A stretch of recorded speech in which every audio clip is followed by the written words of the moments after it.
Comrades and friends, पहले तो मैं आप सबका इसमें स्वागत करता हूँ इस सेमिनार के लिए। जैसे आपको पता है कि 100 साल के बाद हम आज AITUC के 100th एनिवर्सरी या शताब्दी यहाँ पालन कर रहे हैं। इसके लिए जोशी अधिकारी की इंस्टीट्यूट के तरफ से 6 सेमिनार का सीरीज जो है रखा गया है। इसमें पहला सेमिनार 28 तारीख को हुआ था और उसका जो थीम था, जो विषय था, वो था भारत में श्रम कानून, इतिहास और वर्तमान, an overview of labour legislations, trajectories in history and present.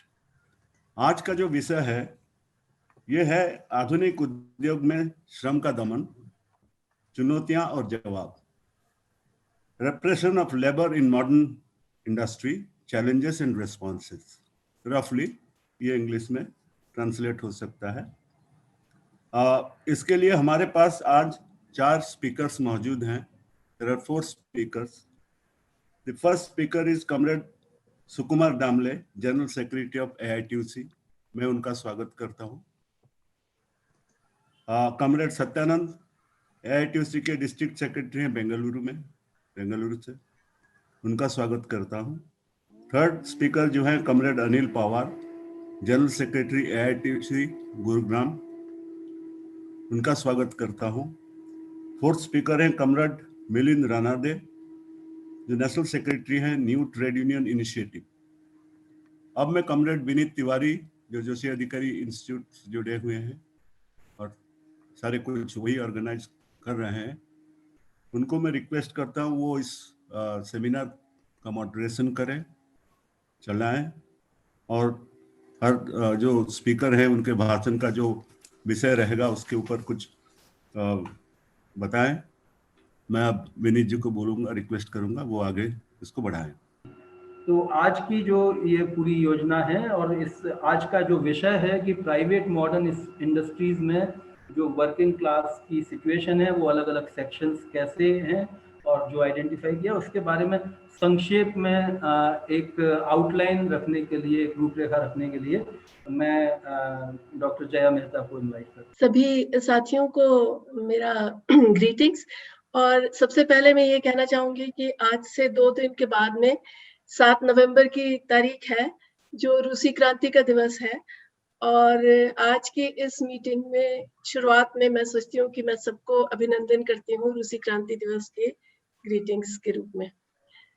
मैंने इसलिए रूसी क्रांति के साथ में शुरुआत की क्योंकि जो ये वेबिनार सीरीज हम लोग कर रहे हैं और इसके अंदर जो वर्किंग क्लास के अलग अलग तबके हैं उनके संघर्षों का लेखा जोखा हम जानना चाहते हैं। उसके पीछे एक्चुअली जब 25 सितंबर को हमारा पहले मीटिंग हुई थी और अमरजीत ने इतिहास बताया था AITUC का, तो इंडिपेंडेंस के पहले AITUC के सारे इतिहास में उसका गहरा जुड़ाव जो था वो आजादी की लड़ाई के साथ था। इस बात को बार बार अमरजीत ने कहा, फिर बाबू मैथ्यूज ने कहा, फिर विवेक ने भी कहा। तो एक पॉलिटिकल मूवमेंट थी जिसके साथ में वर्किंग क्लास मूवमेंट का गहरा जुड़ाव था। और आजादी के बाद में बल्कि आजादी के 70 साल के बाद में अब जब हम श्रम आंदोलन की बात कर रहे हैं, तो ये श्रम आंदोलन किस पॉलिटिकल मूवमेंट के साथ में जुड़ सकता है और जुड़ना चाहिए, इसके संदर्भ में मैं आपको रूसी क्रांति की बधाई देती हूँ। क्योंकि मैं सोचती हूँ कि आजादी की लड़ाई के बाद में जिस हिंदुस्तान को हमने बनाया और आज उस हिंदुस्तान में हम जाति के डिस्क्रिमिनेशन को लेके, धर्म के डिस्क्रिमिनेशन को लेकर के, महिलाओं के खिलाफ जो अत्याचार हो रहे हैं उस सब को लेकर के, एनवायरनमेंट की लड़ाई लेकर के जो भी संघर्ष कर रहे हैं और उसकी बातें कर रहे हैं, उसके अंदर एक बहुत महत्वपूर्ण मुद्दा जो श्रम और पूंजी के बीच में कॉन्फ्लिक्ट है, उसको कहीं तो भी हम बार बार याद नहीं करना चाहते।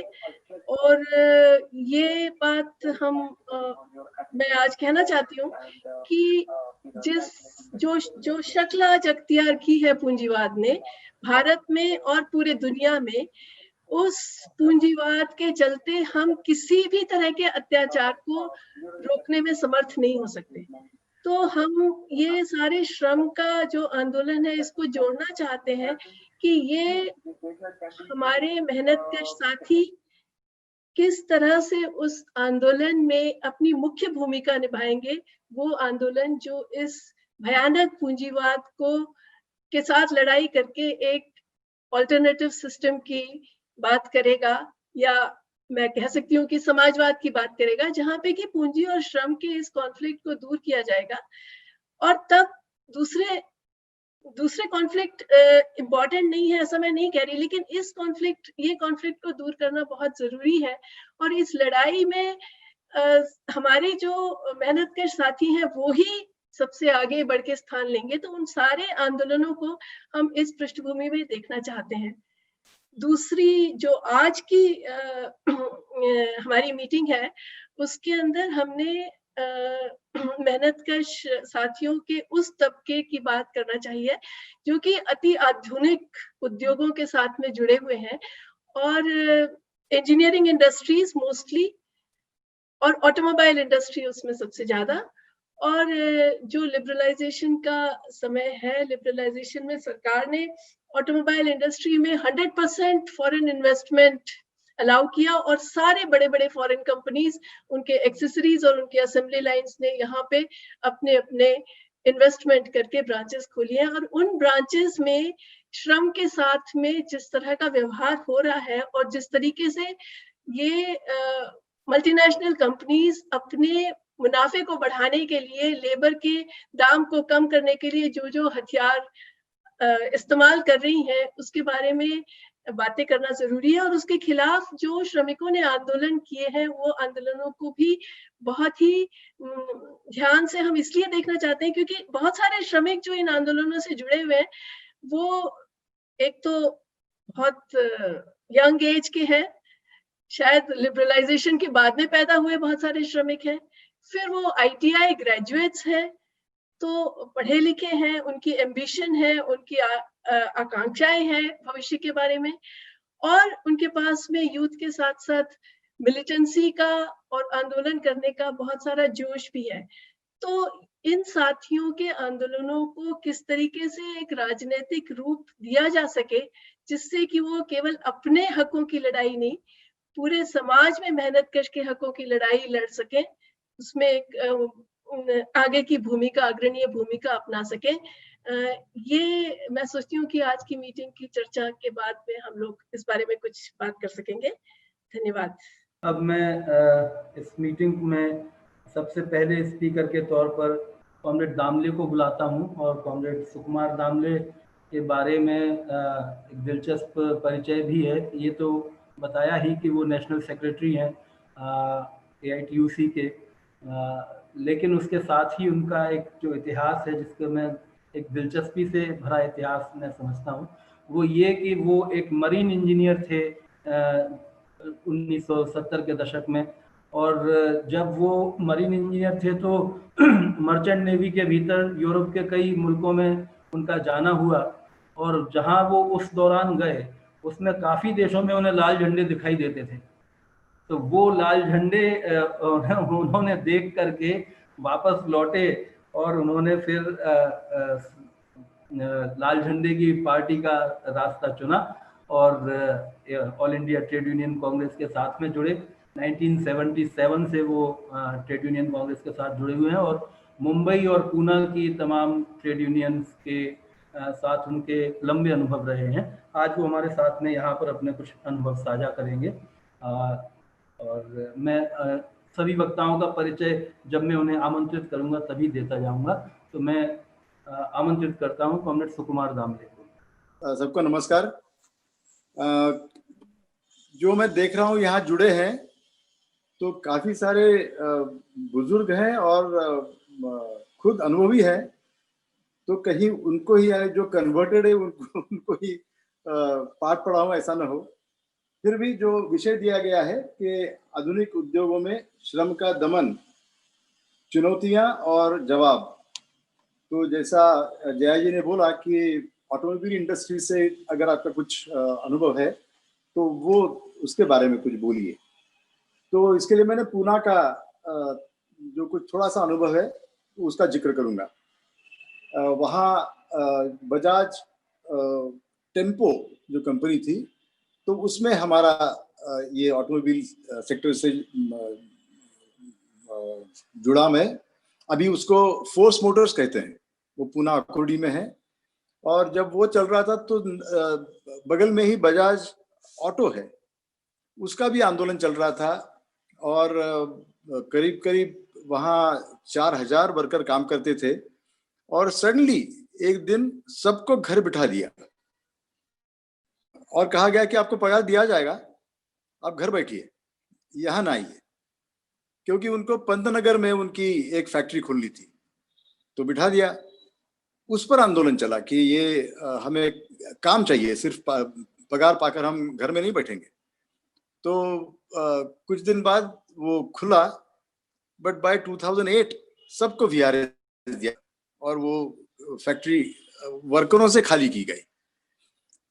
आज वहाँ काम चलता है, करीब करीब 3000 लोग वहाँ काम करते हैं, लेकिन वो वर्कर नहीं है, वो सब के सब R&D में लगे हैं और बजाज ऑटो के लिए R&D का काम करते हैं।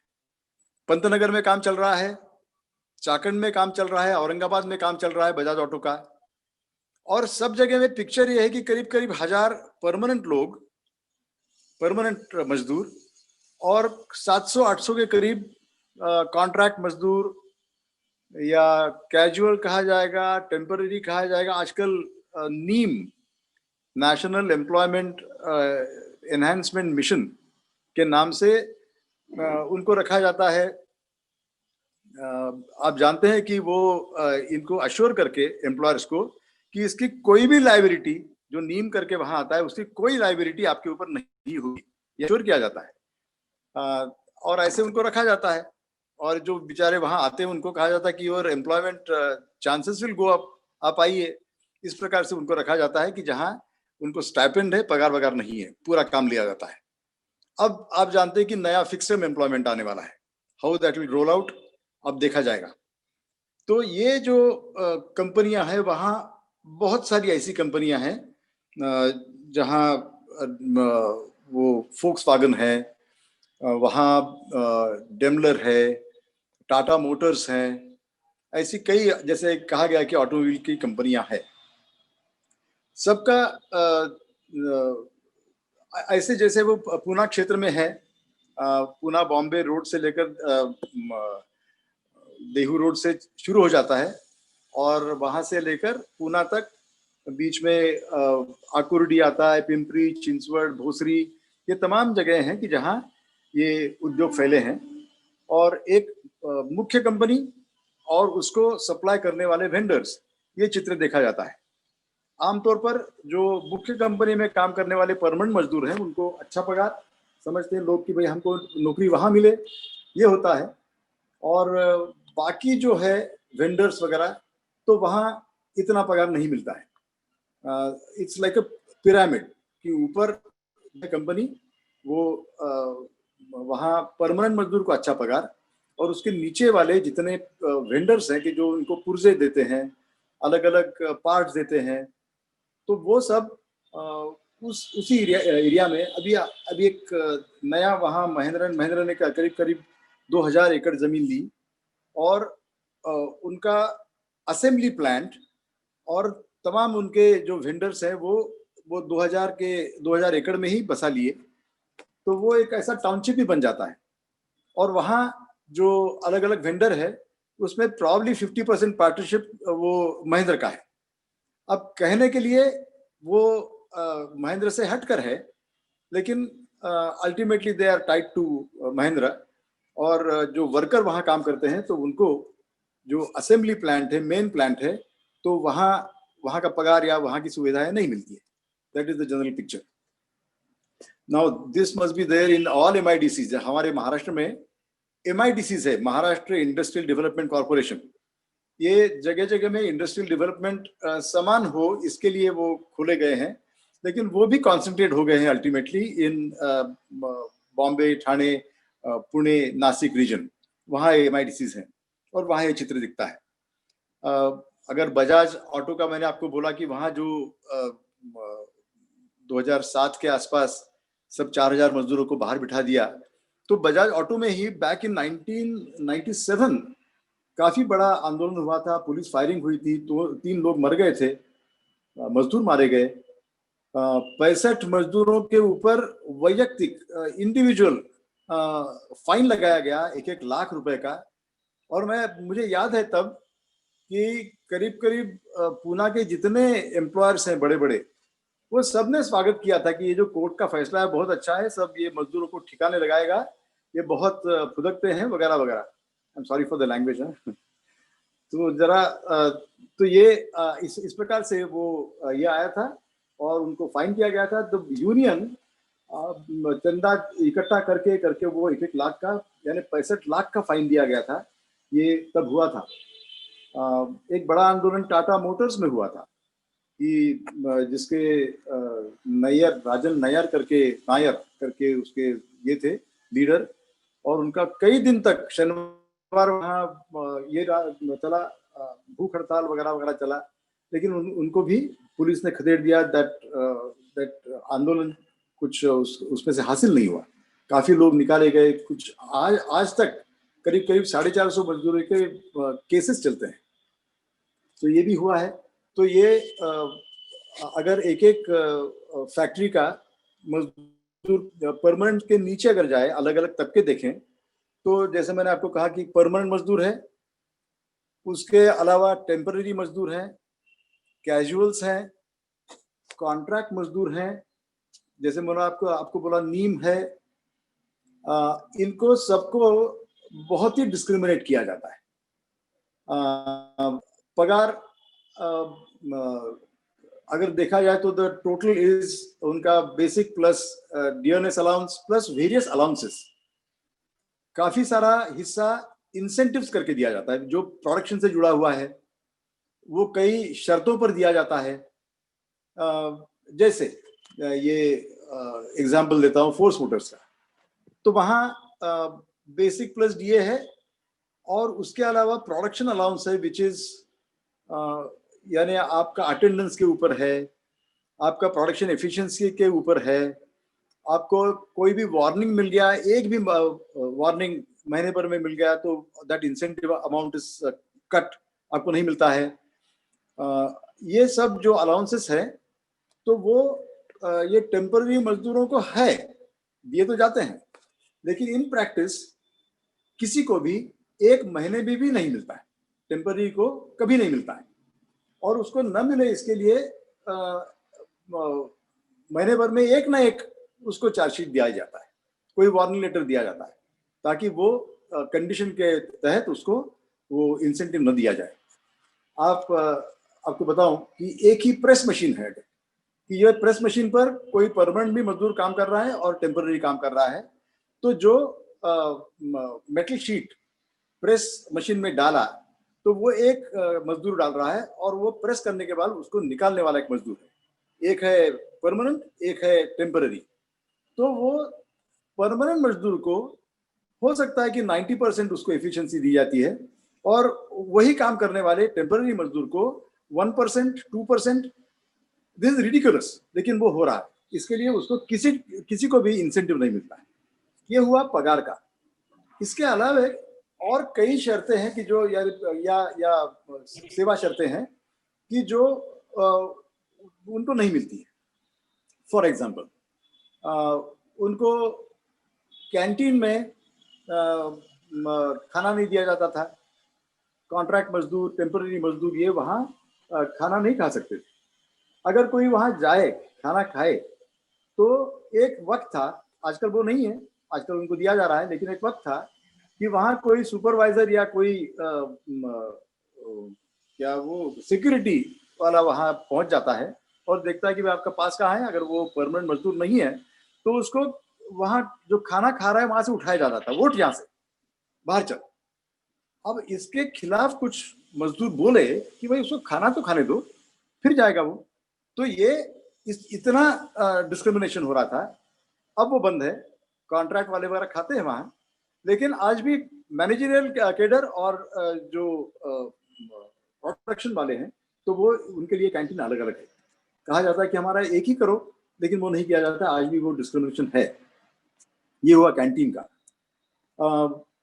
और जैसा यूनिफॉर्म है, तो यूनिफॉर्म ये टेम्पररी मजदूरों को, कॉन्ट्रैक्ट मजदूरों को नहीं दिया जाता। अगर वो नहीं तो जूते या गॉगल्स, कहीं काम करना कि जहाँ मेटल कटिंग्स उड़ रहे हैं तो वहाँ चश्मा चाहिए, तो वो चश्मा दिया जाएगा, लेकिन जूतों का इंतजाम नहीं किया जाएगा। अगर जूते उनको देने हैं तो उनके पगार से वो कट किया जाता है। ट्रांसपोर्ट है, अभी जैसे जैसे ये फैलता गया, पूना का औद्योगिक क्षेत्र फैलता गया, तो नेचुरली वहाँ बाहर से आने वाले मजदूरों की काफी संख्या बढ़ गई, तो उनको रहने की जगह नहीं थी, तो अभी दूर दराज में रहते। जैसा बंबई का चित्र हुआ, धीरे धीरे बंबई बढ़ते बढ़ते इतना लंबा हो गया कि विरार से लोग आते हैं काम करने के लिए बंबई में, वैसा यहाँ भी हुआ, और दूर दूर से लोग आते हैं। अभी लोकल्स हैं, बसेस हैं, तो उसमें से आते हैं। तो ट्रांसपोर्ट परमानेंट मजदूर को दिया जाएगा अंडर सेटलमेंट, लेकिन ट्रांसपोर्ट टेम्पररी मजदूर को, कॉन्ट्रैक्ट मजदूर को नहीं दिया जाएगा। How are they suppose to come, तो वो अपना अपना जाने की, जैसा जैसा हो सके बस से आए या जैसा हो वैसे आए। वो लेट अगर हो गए, थोड़ा भी लेट हो गए, तो तुरंत वार्निंग तैयारी है, और वो वार्निंग से उनका इंसेंटिव उनको नहीं मिलता है। तो टेक होम पे every month is much less than what the permanent people get. This is a general picture. इसके अलावा उनको ESI, प्रोविडेंट फंड वगैरह ये हमेशा उनको होगा ही, ऐसी कोई बात नहीं है, नहीं मिलता है। एक टिपिकल केस आप जानते हैं कि ग्रेचुइटी में ऐसा लिखा गया है, ग्रेचुइटी एक्ट में, कि आपने LIC का ग्रुप ग्रेचुइटी स्कीम लेना ही लेना है, एक्ट में लिखा गया है। उसके बावजूद वो, और ऐसा है कि अगर वो आप वो LIC का ग्रेचुइटी स्कीम लेते हैं और कोई गुजर जाता है उसका मेंबर, तो as if he has work till 60 ऐसा ग्रेचुइटी मिलता है। अब ये वहाँ फोर्स मोटर में नहीं दिया जाता है। LIC रिलीज करती है, लेकिन मजदूर को जितने दिन काम किया है उतना ही उनको ग्रेचुइटी दिया जाता है। उनके जो सगे संबंधी, उनको रिलीज हुआ है LIC से 60 ईयर तक, लेकिन नहीं मिलता है। ये चलता है। अभी ये ऐसे मैं बहुत ये गिना सकता हूँ कि ये जैसा कहा गया है कि चुनौतियां, ये सब चुनौतियां हैं। अब जवाब क्या है इसका? आई कम टू दैट, अदरवाइज बहुत ही टाइम इसी में निकल जाएगा। अब ये चुनौतियों को जवाब देने के लिए तो हम जानते इतने 100 साल के बाद तो यूनियन है उसका जवाब, यूनियन। तो वहां जरा अपनी सब डिफिकल्टी वहां शुरू हो जाती है। यूनियन तो है करीब करीब सभी, ऐसा नहीं है कि कहीं यूनियन नहीं है, लेकिन आमतौर पर वहाँ इंडिपेंडेंट यूनियंस हैं कि जो किसी केंद्रीय संगठन से जुड़े नहीं है, इंडिपेंडेंट है, और उनका मेंबरशिप सिर्फ परमानेंट मजदूरों का है। ये जो टेम्पररी वगैरह लोग हैं इनका नहीं है।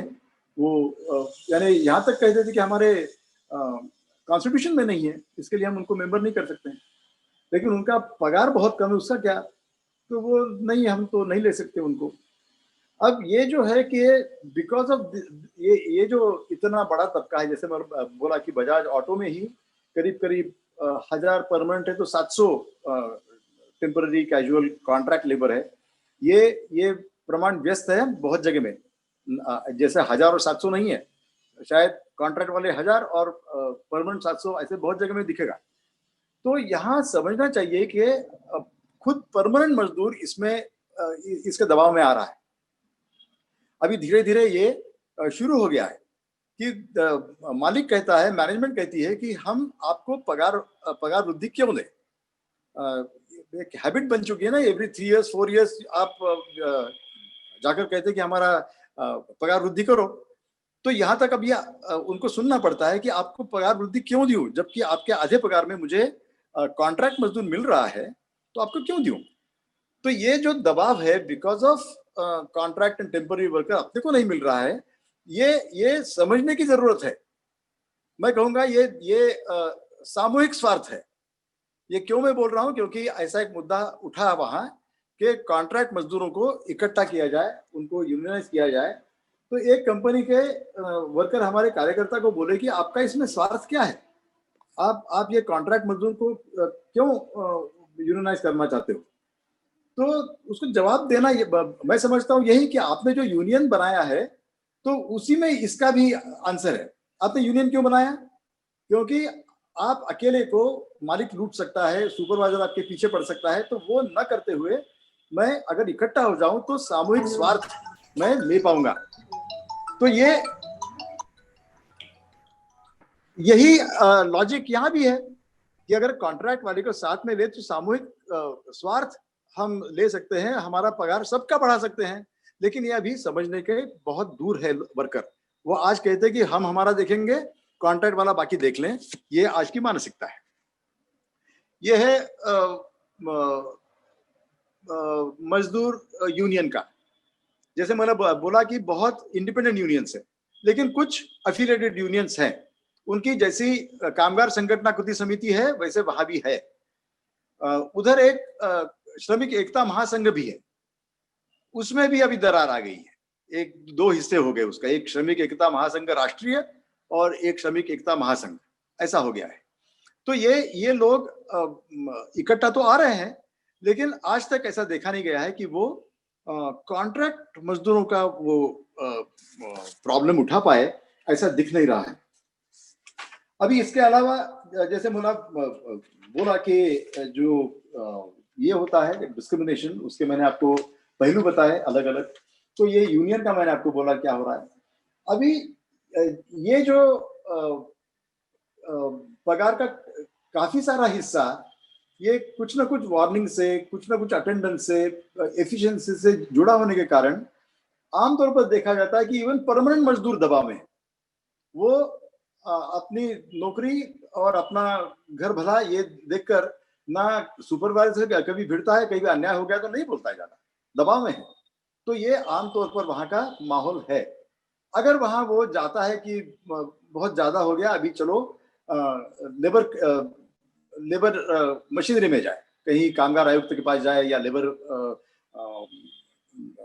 कोर्ट में चला जाए, तो हम देखते हैं कि वहां जो टाइम जाता है, कोई कंप्लेन करो तो उसका हल निकलने के लिए इतना टाइम जाता है कि it's almost denial of justice, कुछ उसमें से निकलता ही नहीं है। इसके कारण मैं कहूंगा कि जो आज की हालत है कि मजदूर उस पर भी ज्यादा भरोसा नहीं करते हैं, तो उसमें कोर्ट्स और वकील लोग ये सब उसमें इन्वॉल्व है कि this whole thing is getting dragged on so much कि उसमें से कुछ न्याय मिलता है ऐसा नजर नहीं आता है। एक और बात है वहां की जो प्रॉब्ली महाराष्ट्र के बाहर के लोग जो है वो जानते नहीं होंगे। हमारे यहाँ महाराष्ट्र में एक रिकॉग्निशन ऑफ यूनियन एक बड़ा चीज है। ये महाराष्ट्र में बॉम्बे इंडस्ट्रियल रिलेशंस एक्ट करके है कि जो बहुत पुराना है और 1946 का है। और उस एक दूसरा एक्ट है कि वो जो BIR एक्ट है, बॉम्बे इंडस्ट्रियल रिलेशंस एक्ट, वो ज्यादातर कपड़ा मिलों में, कोऑपरेटिव बैंक्स वगैरह में लगता है। उसी धरती पर वहां एक MRTU एंड PULP एक्ट करके है, Maharashtra recognition of trade unions and prevention of unfair labour practices act, बड़ा लंबा नाम है, लेकिन वो वहां चलता है। वो कायदे के तहत आपका यूनियन कौन सा आपको चाहिए, ये आप ये चॉइस बाय वोटिंग नहीं कर सकते, ये कायदे में लिखा है। और उसके ऊपर सुप्रीम कोर्ट ने ठप्पा मारा है कि आप नहीं कर सकते, you can not vote to decide which union you want. ये बाहर नहीं है, महाराष्ट्र के बाहर मैं देखता रहा कि कहीं और ऐसी हालत है क्या, तो नहीं है। आमतौर पर जगह जगह में इलेक्शन होता है, पब्लिक सेक्टर में होता है, इसके बावजूद ये जो एक सुप्रीम कोर्ट का आदेश हो गया, एक ऑर्डर हो गई, तो उसमें यहाँ तक के लिखा गया कि अगर आप वोटिंग अलाउ करते हो तो जैसे बाहर होता है इलेक्शन वैसा बवाल यहाँ भी मच जाएगा। आई वाज सरप्राइज्ड कि सुप्रीम कोर्ट ने ये क्यों कहना चाहिए, क्योंकि इलेक्शन तो हो रहा है बाहर, जैसे हो रहे हैं तो वो यहाँ हो जाएगा। यानी सुप्रीम कोर्ट ऑलमोस्ट सेड कि जो इलेक्शन बाहर होते हैं वो नहीं होना चाहिए, ऑलमोस्ट सेइंग दैट। तो ऐसा है कि वहां इलेक्शन नहीं होते, महाराष्ट्र में यूनियन मान्यता के लिए इलेक्शन नहीं होते। और अगर इलेक्शन हो गए, कोई मान्यता प्राप्त यूनियन हो गया, तो उसको वहां से हटाने का ये भी कोर्ट की प्रक्रिया है, इलेक्शन से नहीं. You have to go apply to the court, show your membership, disprove their membership, and ultimately get a recognition certificate. ऐसा है. इसमें बहुत वक्त जाता है. जैसे मैंने आपको बोला कि वो तुरंत का मामला नहीं है. अगर आप अप्लाई करते हो तो कायदे में लिखा होगा कि you should end this whole process within 3 months. It doesn't end at all. ये जो मैं आपको बोल रहा हूँ फोर्स मोटर का किस्सा, ये 2003 से शुरू हुआ, 2003 से, and it ended ultimately in 2015. चलता रहा तब तक. ये हुआ. और जब वो कोर्ट में है तो कंपनी के साथ कोई बात ही नहीं कर पा रहा है. ऐसा हाल है. तो ये यूनियन का हुआ, ये कोर्ट का हुआ. अब इसमें जो बेकारी का एक दबाव है, तो बेकारी का दबाव का एक असर क्या हो रहा है वहां, कि आप जानते हैं कि कई जगह में यूनियंस ऐसा ये करते हैं, सेटलमेंट करते हैं कि जगह खाली हो गई, कोई मजदूर का मृत्यु हो गया तो उसके बच्चे को रखो वहां, या कोई नेक्स्ट ऑफ किन को रखो वगैरह. तो वैसा नहीं होता है. बहुत सारे दिखाई देता है कि यूनियन के लीडर्स ये अपने चेले चपाटों को लगा देते हैं, या टेम्पररी ये देनी है, नौकरी देनी है तो उसके पैसे लेकर देते हैं, रखते हैं. सो भ्रष्टाचार भी है. ये यहां तक के पहुंच गया कि ना, बट दिस होल थिंग, क्या ये लोग आदी हो गए इसके, ये तमाम जो माहौल है उसके आदी हो गए हैं. कैसे यहां से बाहर पड़े, क्या करना चाहिए?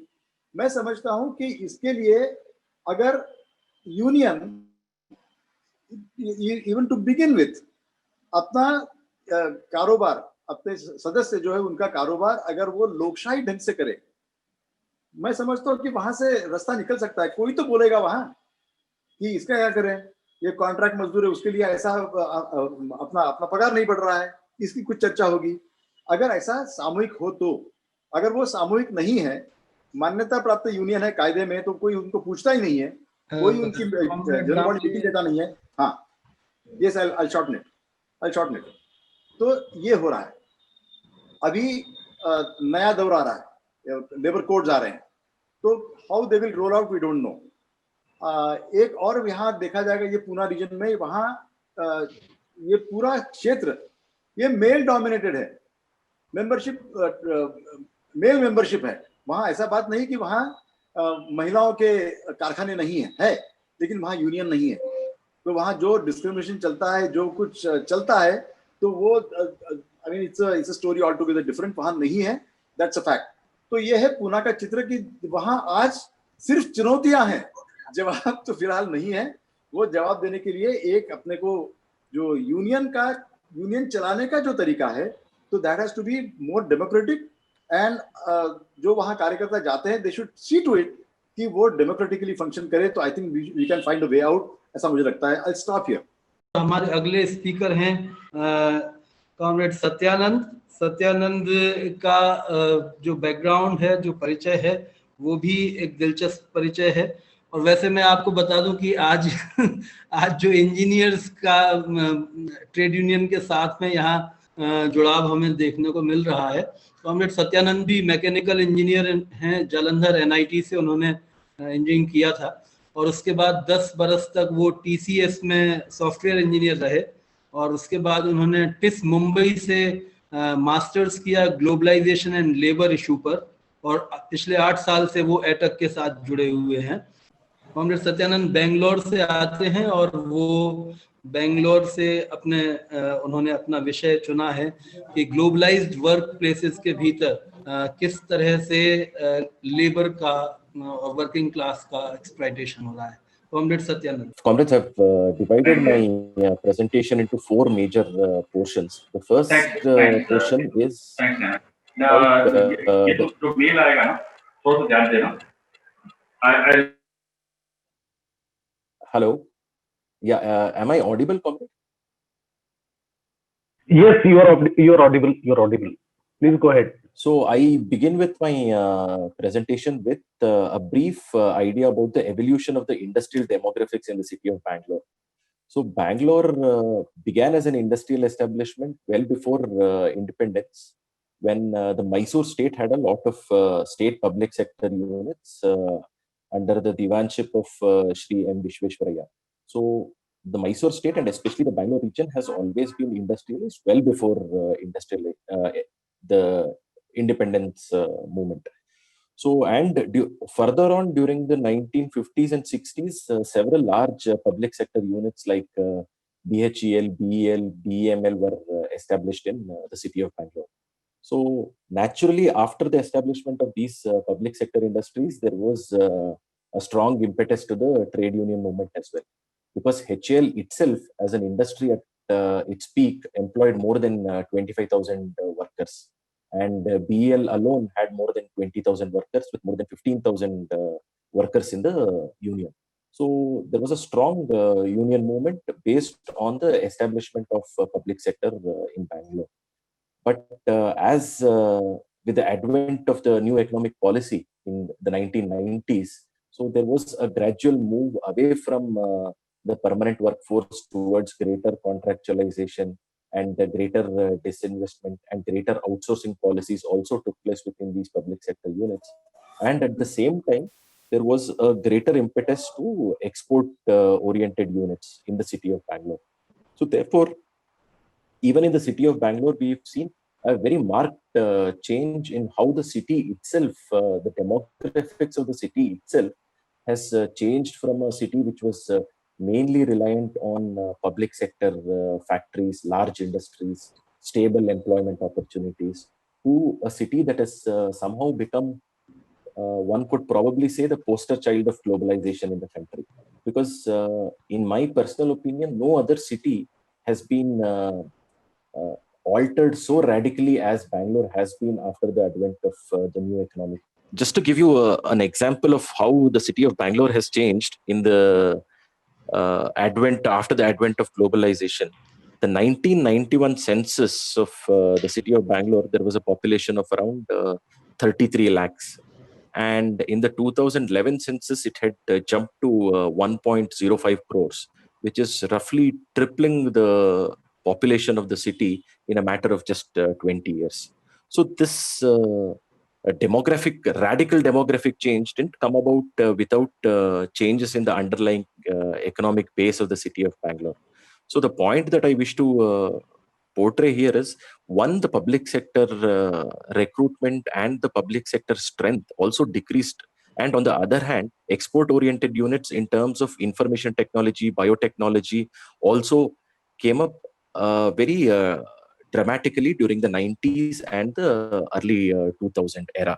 So today, for instance, it is said that the IT sector alone employs more than 12 lakh direct employees within the city of Bangalore. And the pharma sector or the biotechnology sector in Bangalore also employs roughly around 2 lakh direct employees.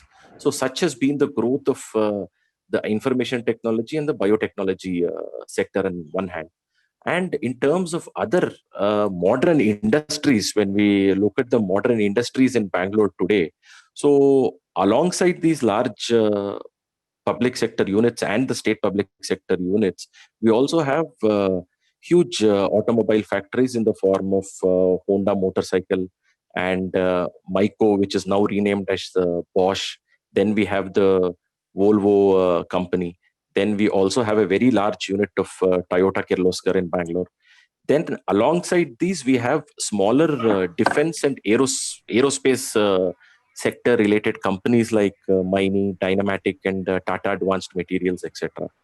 So manufacturing, when we compare the idea of manufacturing with, say, a sector like information technology, the scope for job creation and value addition is far greater in a manufacturing firm. Studies have often shown that within the manufacturing sector, for every job created in an automobile company, there are 8 other jobs that are created outside the automobile factory for the production of the same automobile.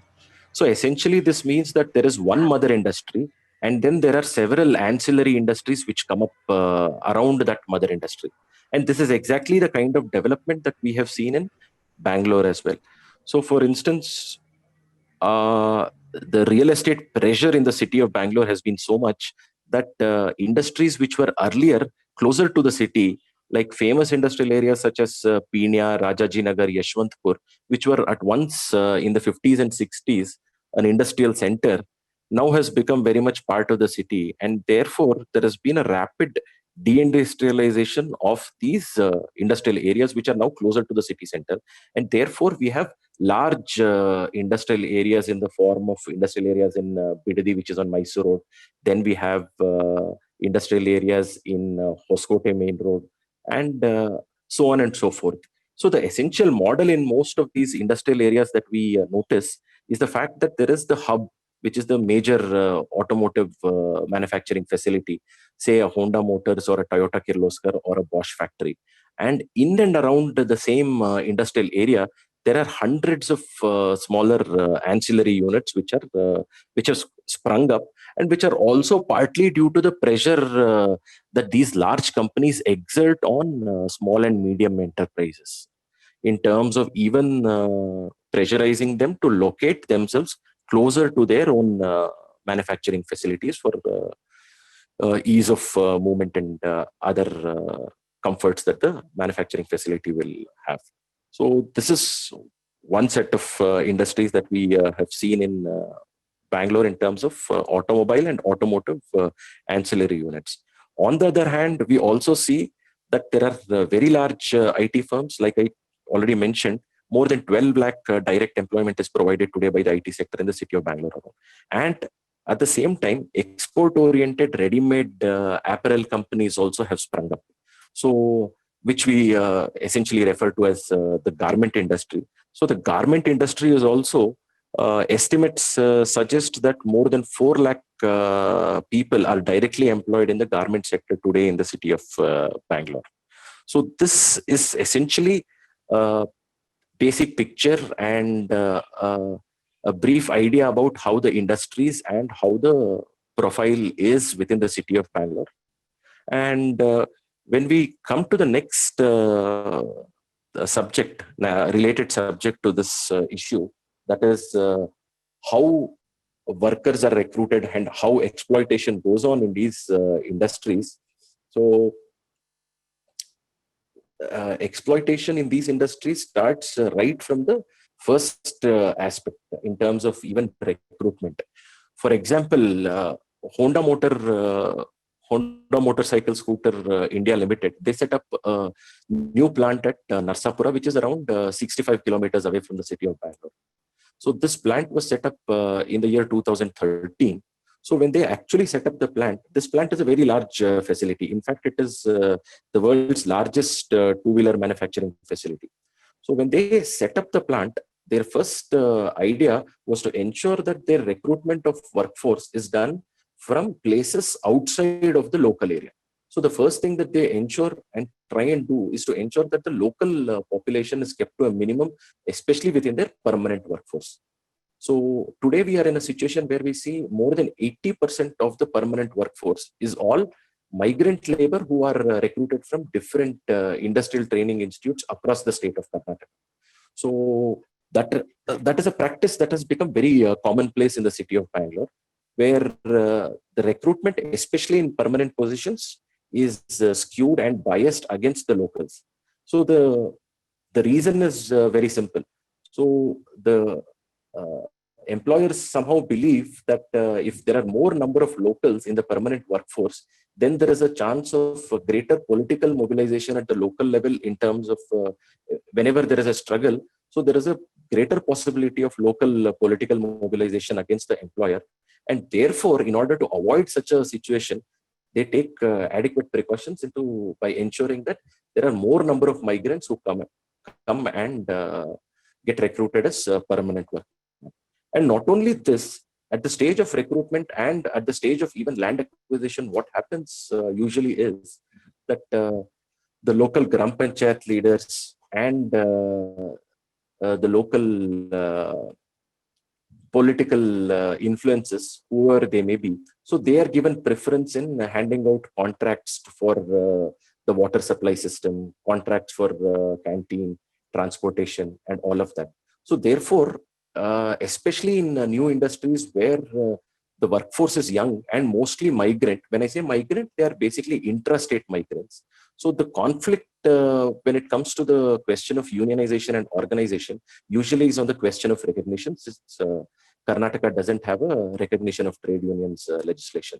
So when the conflict arises about the point of recognition, so we usually see that there is a pictured conflict between the locals and the organized workers under our union, and the locals are often acting as a proxy for the employers. So this is something as a tactic that the employers usually we see have started employing more and more in the recent past. And second aspect of the whole exploitation in this industry, like Comrade Damle has already mentioned, is the fact that the contract workforce today outnumbers the permanent workforce by a large degree. For instance, again, when we take the example of Honda Motors, there are around 650 permanent workers and there are more than 5,000 contract workers. So who work side by side on the same assembly lines and performing the exact same kind of duties. And there is this sort of discrimination not only in their status as workmen, but also in the compensation that is handed out to the permanent workmen and the contract workmen. I will touch upon these aspects later on in my presentation also. I'll just run through the common areas where exploitation happens. And the next aspect that I would like to bring to your notice is the concept of outsourcing. So outsourcing, especially in the city of Bangalore, so Bosch has always been a very big presence in the private modern industry. So earlier it was called Myco. So today Bosch has roughly around 100 gold star vendors, what they call as gold star vendors, or their best suppliers and vendors. And beyond that, there are hundreds of other vendors also. So what we notice is that the Bosch worker earns more than ₹1 lakh per month, just without any overtime wages or any variable allowances.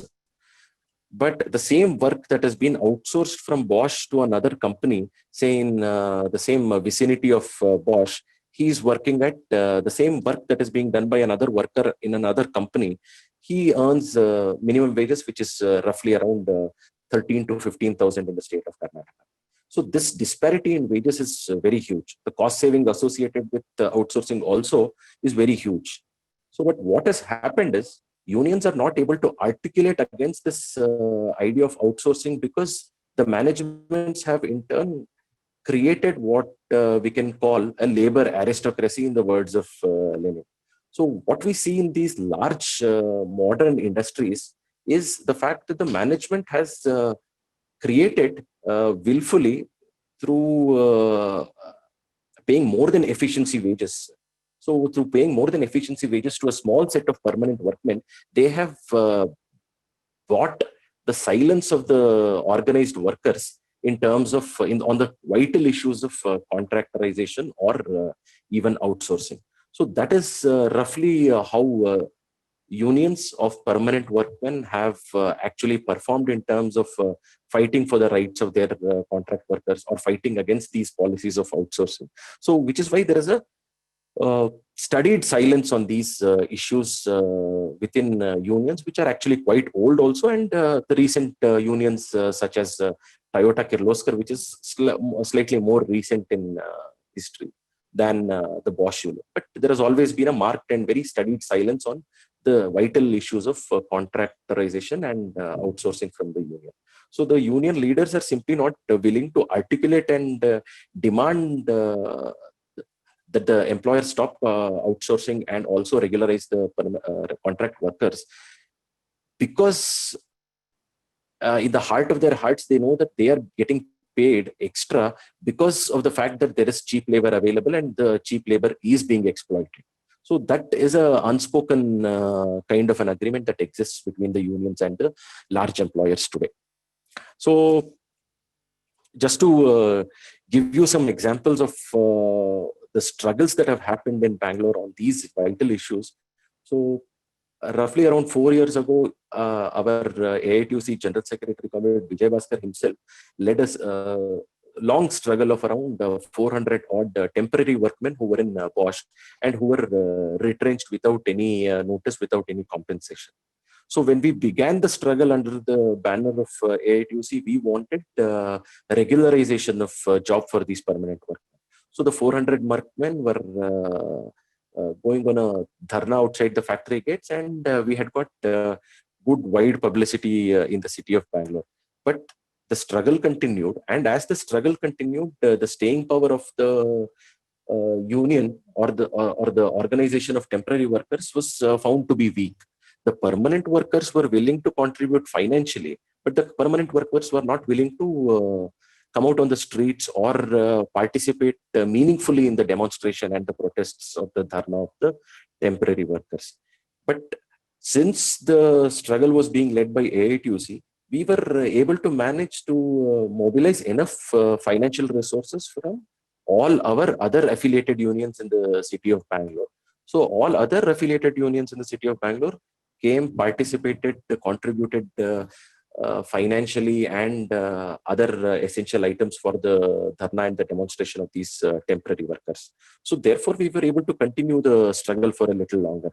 But as time passed by, so the demand of regularization got diluted to a demand for greater compensation. And finally, the management compensated each of these workers to the tune of around 14 to 15 lakhs. And then the struggle was called off. So the struggle, which began as a struggle for regularization, due to the lack of support from permanent union, due to the lack of alternate and credible legal remedy. Legal remedy, when I say the legal remedy, like Comrade Damle already suggested.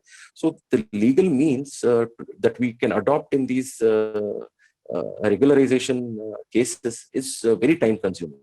And workers simply do not have the stomach for such a long legal battle while remaining unemployed. So that is the problem that we face. And just to give you an idea of how insular some of these big unions, even in the public sector units, have become, I would like to quote an example from the recent past. When the Rafale scam was being exposed and espoused by the Congress very aggressively during the Lok Sabha elections, 2019 Lok Sabha elections, there was a time when Rahul Gandhi protested against the HAL in front of the HAL corporate office in Bangalore against the central government's decision to award the contract of the Rafale aircraft to Anil Ambani's newly registered company. So it was a good protest, and it should have resonated among the union of permanent workers, among the union which also represents quite thousands of workers. But the fact of the matter is, even when Rahul Gandhi came and protested in front of the corporate headquarters of HAL, so there was not even a single union leader from HAL of the present union office bearers. None of them appeared and none of them demonstrated against the central government during that time. It was only the earlier leaders and our leaders like Comrade H. Mahadevan also, who was the president of the HAL employees union at one point. He went and addressed the demonstration in front of the corporate headquarters, but the sitting office bearers, they refused to come out. That shows that our unions have become very insular, and they do not have the foresight to see beyond one wage settlement or two wage settlements. So that has become the short-term approach that we see in large unions. To the final crux of my argument in the presentation. So, but anyway, the crux of my argument in the presentation is essentially that organizations have come up in large modern industries, but these organizations have become more and more insular and more depoliticized. So why politicized is also with the help of one example I would like to bring to your notice. In every charter or demand that is placed before the management, we see that workers are putting more and more emphasis on things like education allowance, health insurance policies, etc. So essentially, the concept of education, health, or housing, these are political issues, and we cannot expect the employer to pay up the entire education fees that you incur just because of the fact that the public education system or the public healthcare system is today in shambles. Just because of that fact doesn't mean that we leave the political fight aside and only focus on getting more and more from the employer. So such has become the short-term thinking within large unions and smaller unions also. So my final submission in this presentation is that basically politicization of the workforce is definitely needed, and when we attempt politicization within our trade unions, when we take up trade union classes, when we take up political education for our leading trade union cadre, and it is also needed that the external leadership that is being provided to these unions should have an appetite for greater risks. So that I think is missing solely because of the fact that there is so much inter-union rivalry today that exists, at least in the city of Bangalore, in my experience. So there is great inter-union rivalry. So the fact that no external leader can ever take an unpopular position, even though it may be correct in the material sense of the word, but trade union leaders are today hesitant to take an unpopular view and try to convince the workforce of there is a strong element of trade union rivalry that is the biggest obstacle, in my personal opinion, to the greater politicization of the working class. And in summary, the politicization of the working class alone is the remedy to ensure that issues of contractualization, issues of justice and equity can only be taken up if the working class and our unions are more and more politicized. With this, I end my submission. Thank you comrade Satyanand. Satyanand ji ने बेंगलोर का एक उदाहरण रखते हुए ये हमारे सामने बात रखी कि पहले जो बेंगलोर था 1990 के पहले तक का, या और भी उससे थोड़ा और पहले तक की उन्होंने बात की कि वो जो था वो पब्लिक सेक्टर यूनिट्स के और पब्लिक सेक्टर मैन्युफैक्चरिंग के HEL, PEL और बहुत सारे उन्होंने नाम बताए जो बड़ी बड़ी मैन्युफैक्चरिंग यूनिट्स वहाँ पर सरकारी क्षेत्र की, पब्लिक सेक्टर की, सार्वजनिक क्षेत्र की थी, उनके साथ में उसकी पहचान बनी थी। और उस पहचान की वजह से वहाँ पर बहुत बड़ी तादाद में लोग जो काम करते थे और वो यूनियनाइज हुए और वहाँ पर स्ट्रॉन्ग काफ़ी ताकतवर मजदूर आंदोलन काफ़ी ताकतवर वहाँ पर था। 1990 के दशक की शुरुआत के साथ में बेंगलोर के भीतर बहुत तेजी से बदलाव हुए और लगभग बेंगलोर की 20 बरस के भीतर ही जो आबादी थी वो 3 गुने से अधिक बढ़ गई और इसके साथ ही जो पब्लिक सेक्टर यूनिट्स थी उनके बजाय जो नई पहचान बनी वो प्राइवेट सेक्टर के मैन्युफैक्चरिंग और IT सेक्टर और दूसरे गारमेंट के बारे में उन्होंने बात की। उन्होंने ये भी कहा कि IT और बायोटेक्नोलॉजी वगैरह की यूनिट्स में और जो मैन्युफैक्चरिंग यूनिट्स हैं उनमें एक बड़ा फर्क ये होता है कि IT यूनिट्स के भीतर आपको जिस काम के लिए एक आदमी एक मजदूर की, एक कर्मचारी की जरूरत होती है उससे कई गुना ज्यादा कर्मचारियों की और लेबरर्स की जरूरत आपको मैन्युफैक्चरिंग के क्षेत्र में, निर्माण के क्षेत्र में जब आप कोई चीज बनाते हैं कारखाने के भीतर तो पड़ती है। और उन्होंने कहा कि जैसे अगर एक चीज के साथ में कम से कम 8 एंसिलरी यूनिट्स और बनती हैं तो इस तरह से वहाँ पर रोजगार के लिए एक ज्यादा जॉब क्रिएशन के लिए ज्यादा पॉसिबिलिटीज रहती हैं। और उन्होंने ये बताया कि 50 और 60 के दशक में जो बेंगलोर के भीतर इंडस्ट्रियल एरियाज थे, जो औद्योगिक क्षेत्र थे, वो बेंगलोर के बिल्कुल बीचों बीच आ गए। तो बाहर की जो इंडस्ट्री लगी हैं काफी बाहर की ओर लगनी शुरू हुई और मैसूर वगैरह की तरफ जो औद्योगिक बेल्ट था वो मैसूर की तरफ बढ़ा है। उन्होंने गारमेंट सेक्टर की बात की लेकिन वो मैंने थोड़ी सी मिस कर दी, मैं माफी चाहता हूँ। लेकिन उन्होंने फिर उसके बाद में कुछ समस्याओं की ओर इशारा करते हुए बताया कि होंडा के भीतर जहां 650 मजदूर जो हैं या कर्मचारी हैं वो परमानेंट हैं और बाकी 3-4 हजार जो कर्मचारी मजदूर हैं वो टेम्परेरी बेसिस पर हैं। वहाँ वो बेंगलोर से करीब 65 किलोमीटर दूर वो यूनिट है और दुनिया की सबसे बड़ी 2 पहिया वाहन बनाने वाली फैक्ट्री वहाँ दुनिया की सबसे बड़ी है। और वहां पर 80% से ज्यादा जो लोग काम करते हैं वो लोकल नहीं है, बेंगलोर नहीं है और बेंगलोर के आसपास नहीं है। और उसके साथ में उन्होंने जोड़ते हुए ये बात और कही कि जो नई मॉडर्न प्राइवेट इंडस्ट्रीज आई हैं इसमें एम्प्लॉयर जो नियोक्ता है, जो आपका मालिक है कंपनियों का, वो ये ध्यान रखते हैं और ये कोशिश करते हैं कि स्थानीय लोगों को नौकरी पर ना रखा जाए, जितना हो सके उतना बाहर के लोगों को नौकरी पर रखा जाए। उनको ज्यादा तनख्वाहें और ज्यादा सुविधाएं दी जाती हैं और वो लोकल्स के साथ में उनका कॉन्फ्लिक्ट एक तरह से बना रहता है। और ये लगता है कि अगर लोकल लोगों को ज्यादा नौकरी पर रखा तो फिर उसका नतीजा ये होगा कि पॉलिटिकल इन्फ्लुएंसेस होंगे और राजनीतिक दबावों के साथ में कंपनी को काम करना पड़ेगा। वर्कर्स रहते हैं, तो अगला उदाहरण उन्होंने बॉश कंपनी का दिया, जिसमें उन्होंने बताया कि 100 के करीब वहाँ जो मजदूर हैं या जो कर्मचारी हैं वो वहाँ उनको लाख रुपए से ऊपर की तनख्वाह मिलती है, जबकि वही काम जब आउटसोर्स किया जाता है तो आउटसोर्सिंग में वो ही काम बॉश कंपनी 12-13 हजार रुपए 15 हजार रुपए वेतन दे करके हासिल कर लेती है उसी प्रोडक्ट को।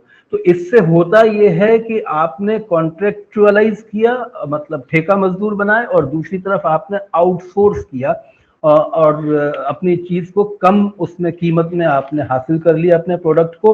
और इस तरह आपने एक परमानेंट वर्कर्स की ऐसी अपने साथ में एक फौज तैयार कर ली जो मालिक के साथ खड़ी होगी और जो खामोश रहेगी। उन्होंने अच्छा एक शब्द इस्तेमाल किया कि ये जो साइलेंस है, इस साइलेंस को ये लेबर एरिस्टोक्रेसी की तरह से हम लोग यूनियंस के भीतर इस्तेमाल करते हैं। और उन्होंने कहा कि एफिशिएंसी वेजेस से ज्यादा वेजेस जो दिए जाते हैं और जिसके जरिए फिर आप खामोश कर देते हैं, जब ज्यादा पैसे से तनख्वाह से आपने मुंह बंद कर दिया कर्मचारी का, तो वो फिर वो कर्मचारी स्ट्रगल्स में साथ में नहीं आते हैं। वो उसको उन्होंने कहा कि ऑर्गेनाइज्ड परमानेंट वर्कर्स का ये साइलेंस होता है। जो संगठित हैं और परमानेंट हैं, जो स्थायी कर्मचारी हैं, उनका ये एक उनकी जो खामोशी है वो कॉन्ट्रैक्ट वर्कर्स के लिए हमेशा बहुत भारी पड़ती है और उनके मुद्दों को कभी उसमें शामिल नहीं किया जाता। फिर उन्होंने एक और उदाहरण स्ट्रगल का देते हुए, बस यहीं पर ही मैं बात खत्म करूंगा, कि उन्होंने ये एक उदाहरण दिया कि 4 बरस पहले AITUC के जनरल सेक्रेटरी, मेरे ख्याल से मैंने नाम सही सुना तो भास्कर राव उन्होंने नाम लिया था, जिनके नेतृत्व में 400 टेम्परेरी जो अस्थायी मजदूर थे उनको परमानेंट, उनको रेगुलर करने के लिए इस मुद्दे के ऊपर हड़ताल हुई थी और बहुत लंबी हड़ताल हुई।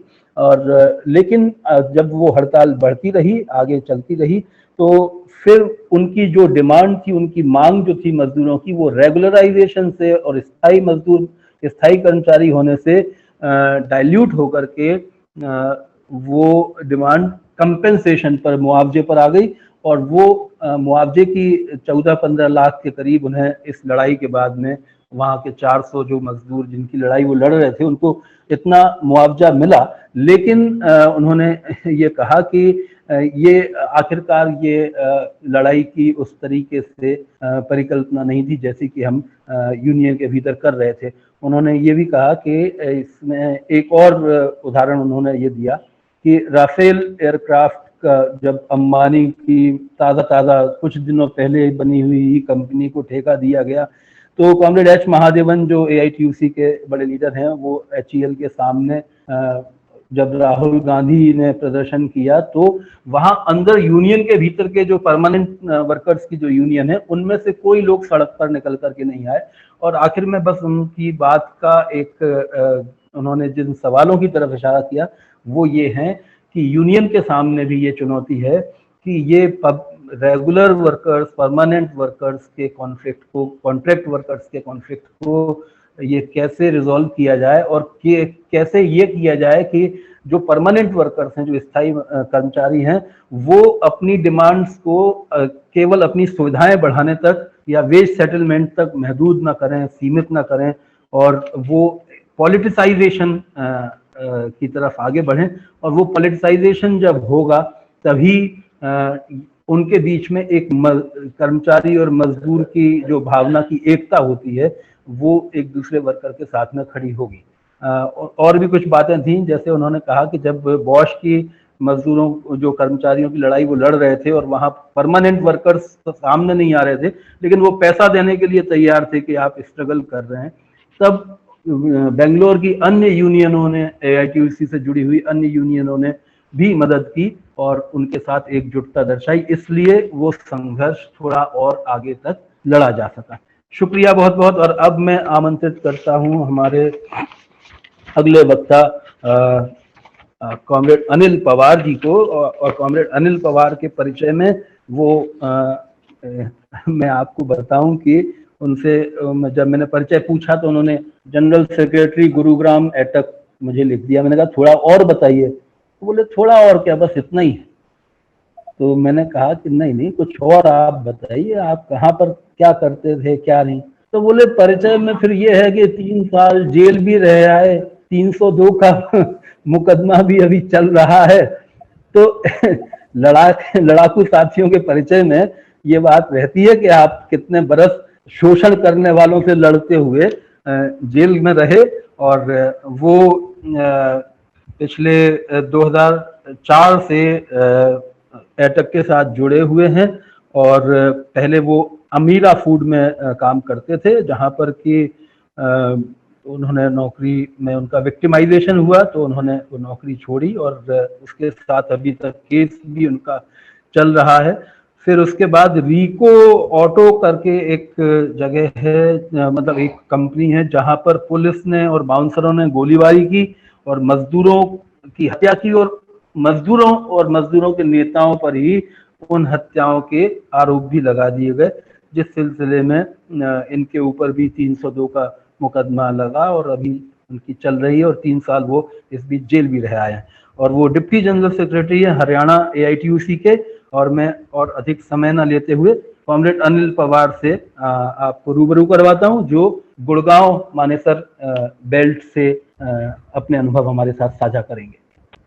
धन्यवाद। सबसे पहले तो मैं आपको और सभी को मैं बहुत बहुत धन्यवाद करना चाहता हूँ। तो आपने देश में नई आर्थिक नीति शुरू होने के बाद देश में जगह जगह पर नए औद्योगिक क्षेत्र शुरू किए गए, जिनमें विदेशी कंपनियों की जगह दी गई, किसानों से सस्ती जमीन लेकर इनको दी गई, पूरे देश में नए औद्योगिक क्षेत्र स्थापित हुए। उनमें से एक गुड़गांव भी है, जो हमारे देश की राजधानी के बिल्कुल नजदीक है। विदेशी कंपनियां औद्योगिक क्षेत्र में आई तो इनका यह सोचना कि मजदूरों के साथ अन्याय करते रहेंगे और अपनी दादागिरी, खासकर इस NCR में दादागिरी से श्रम कानून की अनदेखी करते रहेंगे, वो अपना काम धंधा पूरे शोषण से करते रहेंगे। 1994 और 95 की मैं बात करूं के दौर में जब श्रमिकों को ये लगा कि ये जो बड़े उद्योगपति पूंजीपति हमारे देश में आए हैं और ये कानूनों के, हमारे जो कानून है देश में उनकी अनदेखी कर रहे हैं, तो मजदूर इकट्ठे होने शुरू हुए। पहले जो छोटे मोटे उद्योग चल रहे थे उनमें कई जगह हमारे एटक संगठन की यूनियनें थी, और जब इन बड़े उद्योगों में यूनियन गठन करने के बारे में लोग सोचने लगे तो यहाँ के पूंजीपतियों ने इनका विरोध किया। जिला एटक के पदाधिकारी, स्टेट के पदाधिकारी ने सेंटर, हमारे जो हेड क्वार्टर है, उनसे संपर्क किया और हमारे राज्यसभा के सांसद कॉमरेड गुरुदास आदि से संपर्क करके इसमें हमने उनको जब बताया तो उन्होंने इस बारे में प्रेरित किया, काफी प्रेरित उन्होंने किया। और इस समय जब ये मारुति उद्योग लगा तो केवल टोटली जो है सरकार का इस पर हिस्सेदारी थी। उसके बाद मारुति सुजुकी ने जब इसमें एंट्री करी तो 49% जो अपने देश का शेयर और 55 जो शेयर था वो सुजुकी का हो गया, और अब तो बिल्कुल ये सुजुकी का ही प्लांट हो गया है, भारत का इसमें शेयर नहीं है। और सुजुकी के अधीन होने के बाद यहाँ पर जिस तरीके से मजदूरों का शोषण बढ़ा, उसमें काफी यहाँ बड़े आंदोलन हुए। 94 यहाँ का गाँव मैंने यह आंदोलन, और ये जो मारुति सुजुकी का जो आंदोलन था 94-95 में, ये आंदोलन गुड़गांव तक सीमित नहीं रहा। ये सुबह दिल्ली में बोट क्लब से लेकर विजय चौक तक इन्होंने वहां पूरा धरना दिया, आंदोलन किया। उस आंदोलन में हमारे एटक ने पूरा सहयोग किया और काफी लड़ाई लड़ी, लेकिन स्टेज पर आगे सारे इकट्ठे हो गए और मजदूरों को निकालना शुरू कर दिया। लगभग 500 मजदूर उस आंदोलन में निकाले गए। केंद्र सरकार ने कोई सहयोग नहीं किया और यहाँ हरियाणा सरकार ने तो इस आंदोलन को कुचलने के लिए कोई कसर नहीं छोड़ी। मैं पूंजीवाद की जो स्थिति है उसके बाद में बिल्कुल पूंजीवाद जो व्यवस्था है में उत्पादन का जो उद्देश्य है, समाज की जो जरूरत जो प्राप्त करने का जो बजाय इनको मुनाफा कमाने की ज्यादा होती है, और इसको लेके जो आज जनता के लिए नीति काफी कम हो गई है और उस वजह से उत्पादन सरप्लस होता जा रहा है, जिसकी वजह से उद्योगों में छटनी तालाबंदी होने से बेरोजगारी में इजाफा हुआ है। हमारे गुड़गांव के जो मारुति बात में जो अभी कह रहा था, मारुति में 94 के बाद जब ये इतना बड़ा आंदोलन चला और 2005 तक यहाँ पे सरकार ने पूंजीपतियों ने किसी भी मजदूर आंदोलन को पनपने नहीं दिया, तहस करते रहे। और 2005 में जब होंडा के मजदूर ने आवाज उठाई, आंदोलन लड़ा 2005 में, उस आंदोलन से दोबारा मजदूरों में यहाँ जागृति आई और उस जागृति के बदले यहाँ पर काफी यूनियनों का गठन हुआ। गुड़गांव में तो यहाँ पर जो गठबंधन है, गठबंधन कंपनी प्रबंधन शासन तथा जो श्रम विभाग है, पूंजीपति है, इनका जो गठजोड़ काम करता है। यहाँ किसी भी यूनियन को जब हम यूनियन बनाते हैं वो यूनियन को बढ़ने नहीं देते, उसमें बहुत अड़ंगेबाजी। यहाँ पे बताना चाहूंगा कि यहाँ पे जो किसानों से जो बड़े बड़े उद्योग आए, जब किसानों से जमीन ली गई तो सस्ते दरों पे वहां जमीन ली गई, लेकिन जमीन लेने के बाद उनके परिवारों को रोजगार नहीं दिया गया और वो भी इस परेशानी से गुजरे। और जब बड़े उद्योग लगे तो यहाँ पूरे देश के जगह जगह के यहाँ पे मजदूर आए, उन्होंने यहाँ पे नौकरी ज्वाइन करी और उस नौकरी के बाद यहाँ जिस स्थिति जो हालात परिस्थिति बनी, जो मारुति में 94-95 में हुआ, उसके बाद 2009 में जो मानेसर प्लांट है उसमें यूनियन की फाइल लगाई और वहां के मजदूरों ने अपना संगठन को मजबूत कराने की सोची, तो यहाँ के पूंजीपतियों ने और सरकार ने मिलकर उस यूनियन को बनने नहीं दिया। और जो नेता लोग उस समय जो मारुति मानेसर प्लांट में आगे आए थे, उनको एक विशेष पैकेज देके आपने घर के लिए रवाना कर दिया गया। और उसके बाद जब ये देखा कि नहीं, यहाँ के जो मजदूर हैं वो यूनियन बनाना चाहते हैं, वो यूनियन बनाए बिना नहीं रहेंगे, तब यहाँ के प्रबंधकों ने, जो मारुति मैनेजमेंट ने कुछ अपने चहेते लोगों को लाकर वहां पे एक यूनियन का गठन कर दिया गया, बनवाया। और उनको ये कहा गया कि आप किसी भी संगठन से साथ ना रहें, किसी भी बाहर के आदमी जो किसी भी ट्रेड यूनियन को चलाते हैं उनसे संपर्क न करें। हरियाणा सरकारें खुद को पूंजीपति के वफादार साबित करने की होड़ में लगी हुई है। वो वफादार करना बनाते थे। उदारीकरण, निजीकरण और वैश्वीकरण की नीतियों के यही परिणाम होना था। हमें सताई, असताई, ठेका, श्रेणी आदि में बटे होने की अपनी कमजोरी को उसे ऊपर उठकर सबको साथ लेके लड़ना होगा। करबंदों को की कुटिल चालों में हमने इन पर पूर्ण विरोध करना है।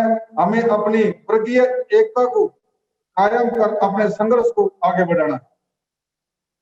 बहुत बहुत धन्यवाद आपका। जी, बहुत बहुत शुक्रिया आपका कॉमरेड, और लाल सलाम आपको। और आखिरी वक्ता के तौर पर यहाँ कॉमरेड मिलिंद रानाडे को बुलाऊं। इनका विषय ठेका मजदूर, इन सभी इंडस्ट्रीज के भीतर ठेका मजदूरों की स्थिति पर है, जिसका जिक्र हमने अभी सुना दोनों ही जगहों से, दोनों ही वक्ताओं ने, कॉमरेड अनिल पवार ने भी बताया और कॉमरेड सत्यानंद ने भी, कि ये बहुत बड़ी समस्या है। तो कॉमरेड मिलिंद रानाडे का भी मैं संक्षेप में परिचय देता हूँ। कॉमरेड मिलिंद रानाडे ने भी डिप्लोमा किया था टेक्सटाइल केमिस्ट्री में, मैन मेड टेक्सटाइल केमिस्ट्री में, और उसके बाद वो मार्केटिंग में रहे। और 91 में उन्होंने अपने आप को पूरा वक्ती कार्यकर्ता के तौर पर लाल निशान पार्टी के साथ में जोड़ा। और अब चूंकि लाल निशान पार्टी और कम्युनिस्ट पार्टी, भारतीय कम्युनिस्ट पार्टी का विलय हो चुका है, तो अब वे भारतीय कम्युनिस्ट पार्टी के पूरा वक्ती कार्यकर्ता हैं। लेकिन साथ ही एक ट्रेड यूनियन कार्यकर्ता के तौर पर उन्होंने असंगठित मजदूरों को जोड़ने के बहुत सारे महत्वपूर्ण प्रयास किए हैं। बॉम्बे म्युनिसिपल कॉरपोरेशन के भीतर जो सफाई कर्मचारियों की यूनियन बनाना, या गार्बेज कलेक्टर्स की, जो कचरा उठाने वाले अनऑर्गेनाइज सेक्टर के वर्कर्स होते हैं, उनकी यूनियन बनाना। उसके साथ ही उन्होंने 1992-93 में जो सांप्रदायिक दंगे हुए थे बहुत बड़े, और जिसके खिलाफ एकता समिति का गठन हुआ था, वो उसमें उन्होंने एक नेशनल सेक्रेटरी की भूमिका निभाई थी। मैं कॉमरेड मिलिंद रानाडे को यहाँ आमंत्रित करता हूँ कि वे अपने विषय पर वक्तव्य रखें। धन्यवाद। सबसे पहले तो आईटक के 100 साल पूरे हुए हैं, और आईटक का ये जो जर्नी रहा है, उसका काफी एक बड़ा तबका, ये स्वतंत्रता आंदोलन और मजदूर आंदोलन, ये दोनों साथ साथ चलते रहे। स्वतंत्रता के बाद मजदूर आंदोलन की तरफ वो चलता रहा, मगर ये दोनों साथ साथ चलना, ये एक बड़ी मजबूत नींव रखता है, और मैं बधाई देना चाहता हूँ 100 साल के लिए। मैं आज कॉन्ट्रैक्ट मजदूरों के बारे में जो बात करने वाला हूँ, वो मैं 2 उदाहरण लेकर बात करना चाहता हूँ। एक है हमारे मुंबई का अडानी इलेक्ट्रिसिटी, इसका पहले नाम रिलायंस एनर्जी था। वहां के ठेका मजदूर जो है, उनके बारे में मैं बात करना चाहता हूँ। और दूसरा मैं बात करना चाहूँ, तो इसके मेरे पहले पवार जी ने भी बात की, वो है मारुति सुजुकी के बारे में। तो मैं शुरुआत करता हूँ अडानी इलेक्ट्रिसिटी, जो कि अभी हाल ही में 2 साल पहले उसका नाम बदला है। पहले इसका नाम था रिलायंस एनर्जी। रिलायंस एनर्जी में लगभग 6000 वर्कर ठेका मजदूर के तौर पर काम करते हैं। ये मेजॉरिटी मजदूर जो है वो आंध्र प्रदेश से आते हैं, और कुछ मजदूर तमिलनाडु से आते हैं। लोकल मजदूर हिसाब से कम है, क्योंकि ये जो काम है वो बड़ा कठिन है। अंडरग्राउंड केबल्स डालने के लिए वो खोदना पड़ता है रास्ते को, और वो रास्ता डीप खोदना पड़ता है, और चौड़ाई में बहुत कम होता है। तो आदमी जाड़ा होने से अंदर जा नहीं सकता, तो थोड़ा सा दुबला होना चाहिए, लेकिन स्ट्रांग होना चाहिए, और टेनेसिटी भी उसमें होनी चाहिए धूप में काम करने की। तो ये हमारे जो साथी है इसमें काम करने वाले, वो ज्यादा कर आंध्र प्रदेश के हैं और तमिलनाडु के हैं। ये सब ठेका मजदूर थे। उस समय में इनके जो कॉन्ट्रैक्टर थे वो भी उन्हीं के गांव के, उन्हीं के आसपास के, और उन्हीं के ही कास्ट कम्युनिटी के थे। मेजॉरिटी वर्कर्स जो है वो दलित समाज या दलित के आगे पीछे जो जातियां होती है उसमें से थे। तो ये कॉन्ट्रैक्ट मजदूर जब काम करते थे तो उनको 40 रुपया रोज का वेतन था। सिग्नेचर लिया करते थे 40 रुपए पर। यह बात है लेट 90s की, और प्रत्यक्ष में उनको 20 रुपया ही देते थे। तो ये देखकर वर्कर इकट्ठा हुए, और वर्कर मुंबई में एक पिछले लगभग 35 साल से सभी ट्रेड यूनियन जो है, मेजर ट्रेड यूनियन, जिसमें कि आईटक है, C2 है, इंटक है, HMS है, NTUI है और भी बाकी सारे संगठन है, इनकी एक समिति, एक संगठन, एक गठन पिछले 35 साल से काम कर रहा है। और ये मजदूर जो है वो देख रहे थे कि 1 मई को या और कोई प्रसंग से ये सभी संगठन इकट्ठा आते हैं, तो ये मजदूरों ने खुद इकट्ठा होने का क्रम शुरू किया। लेट 90s में हमने एक ठेकेदारी पद्धति विरोधी मंच किया था, जिसमें कि हमने एक म्युनिसिपल कॉर्पोरेशन में सफाई कामगारों को इकट्ठा किया था, C2 के लोगों ने RCF और BPCL में किया था, इंटक के लोगों ने और कहीं किया था। तो हमने एक ठेकेदारी पद्धति विरोधी मंच बनाया था। उसका जो हमारा ऑफिस है चेंबूर का, उसी के पास ये लोग काम करते थे। तो संपर्क आना शुरू हुआ। हमारे कॉमरेड वासुदेवन यहाँ पर है, उनसे संपर्क आना शुरू हुआ। कॉमरेड अभ्यंकर हमारे एक साथी है जो कि हिंदुस्तान लीवर में काम करते थे, उनसे संपर्क आना शुरू हुआ। और एक ठेकेदारी पद्धति विरोधी मंच जैसा ही वहां पर भी एक मंच शुरू हुआ। और पहली लड़ाई जो हमने दी वो ये 40 रुपया का पगार और 20 रुपया देते हैं, इसके साथ शुरू की। अब कामगारों को संगठित करने के लिए, यूनियन बनाने के लिए पहले उनको इकट्ठा करना जरूरी था। तो हमने मंच के रूप में इकट्ठा किया, कोई यूनियन रजिस्टर नहीं की थी। और एक बड़ी लड़ाई, हमें पूरा 40 रुपया मिलना चाहिए, इसके लिए हुई। फिर ये लड़ाई के साथ साथ हमने प्रोविडेंट फंड जो है वो कामगारों को मिलना चाहिए, इसके लिए हमने एक लड़ाई की। उसके बाद में इंश्योरेंस मिलना चाहिए, ये लड़ाई की। और ये लड़ाई करते करते करते हमारे एक साथी वहां पर काम करते हुए इलेक्ट्रिक शॉक लग के मर गया और एक बड़ा आंदोलन हुआ। उस आंदोलन में मंच के जो कार्यकर्ता है वो काफी जोर से आगे थे और गवर्नमेंट के ऊपर बड़ा प्रेशर लाया गया। कंपनी लगभग 7-8 दिन तक बंद रही और उसमें से पहली बार कामगारों को वर्कमैन कॉम्पेंसेशन मिला। वरना उस दिन तक कितने कामगार करते हैं काम, क्या काम करते हैं, कितना पगार मिलता है, न्यूनतम पगार मिलता है या नहीं मिलता है, इसकी कोई भी इसका रिकॉर्ड नहीं था। तो इसके बाद में हमने मुंबई इलेक्ट्रिक एम्प्लॉयज यूनियन नाम की एक यूनियन की। ये यूनियन भी एक अपने आप में अलग से हुई। उस यूनियन के अध्यक्ष C2 के बड़े हमारे मुंबई के नेता कॉमरेड बजाज थे। हमारी यूनियन के उपाध्यक्ष आईटक के AD गोलंदाज थे। हमारे यूनियन के जनरल सेक्रेटरी कॉमरेड वासुदेवन जो कि NTUI के है वो थे। जॉइंट जनरल सेक्रेटरी मैं था और कॉमरेड अभ्यंकर जो कि all India Hindustan lever union से जुड़े हुए हैं, वो हमारे ट्रेजरर थे। और वर्कर्स कमिटी, ये लेकर पहली बार 4 अलग अलग यूनियन के लोग इकट्ठा आकर एक यूनियन में हम आए। और ये पिछले अब 15-18 साल से हम इकट्ठे काम कर रहे हैं। हमें इसके बारे में काम के वक्त में मतभेद नहीं हुआ। हम एक ही धारणा से आए थे कि ठेका मजदूरों को इकट्ठा करना है और उनकी एक ही यूनियन चलाना है।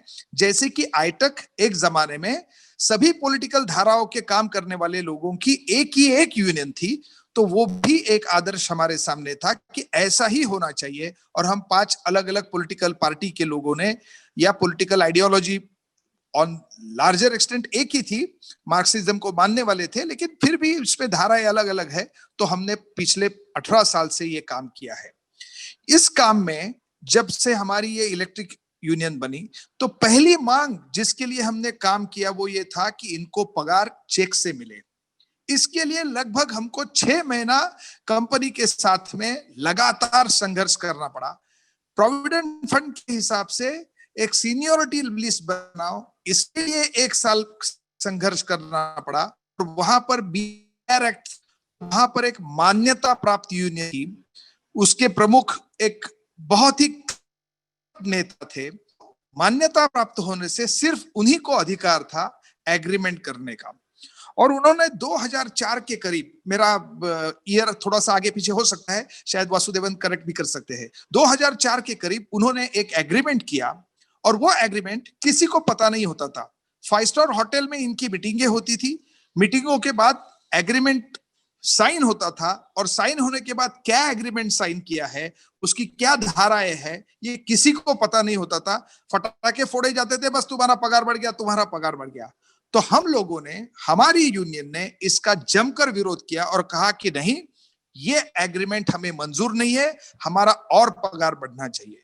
तो जब हमारी कार्यकर्ताओं ने, क्योंकि हमारे पास कार्यकर्ताओं का एक अच्छा माहौल था, तो ये कार्यकर्ताओं ने करने के बाद में कंपनी को पता चला कि जिसके साथ में हमने एग्रीमेंट किया है उसके साथ में कॉन्ट्रैक्ट मजदूर नहीं है, और बिना कॉन्ट्रैक्ट मजदूर के परमानेंट वर्कर कुछ भी काम कर नहीं सकते, क्योंकि जब तक खोदेंगे नहीं, जब तक मेन जो हार्ड वर्क था वो परमानेंट कामगार नहीं करते थे, वो पूरा का पूरा हार्ड वर्क जो है वो ठेका मजदूर करते थे।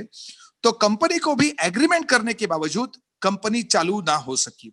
8-15 दिन के बाद लेबर कमिश्नर को बीच में डाल के कंपनी ने निगोशिएशन शुरू किया। अब एक बात देखिए कि कंपनी को यह लॉस हो रहा था, तो कंपनी कुछ हद तक पैसा देने के लिए तैयार थी। तब ये मान्यता प्राप्त यूनियन अड़कर बैठ गई, अगर इतना ज्यादा बढ़ाओगे तो मेरी इज्जत चली जाएगी। इसके लिए उन्होंने एक 100-200 रुपया कम पे एग्रीमेंट किया। 15 दिन हुए थे, लेबर कमिश्नर और इन्हें सबने हमें कहा मान भी लो। और एक पहली बार रिलायंस एनर्जी को यह पता चला कि एक लाल झंडे को मानने वाले लोग अगर बीच में खड़ा हो जाते हैं तो बाकी भी वहां पर यूनियन थी, वो भी उनका साथ देती है, क्योंकि हम लोग कामगारों के हित की बात करते थे।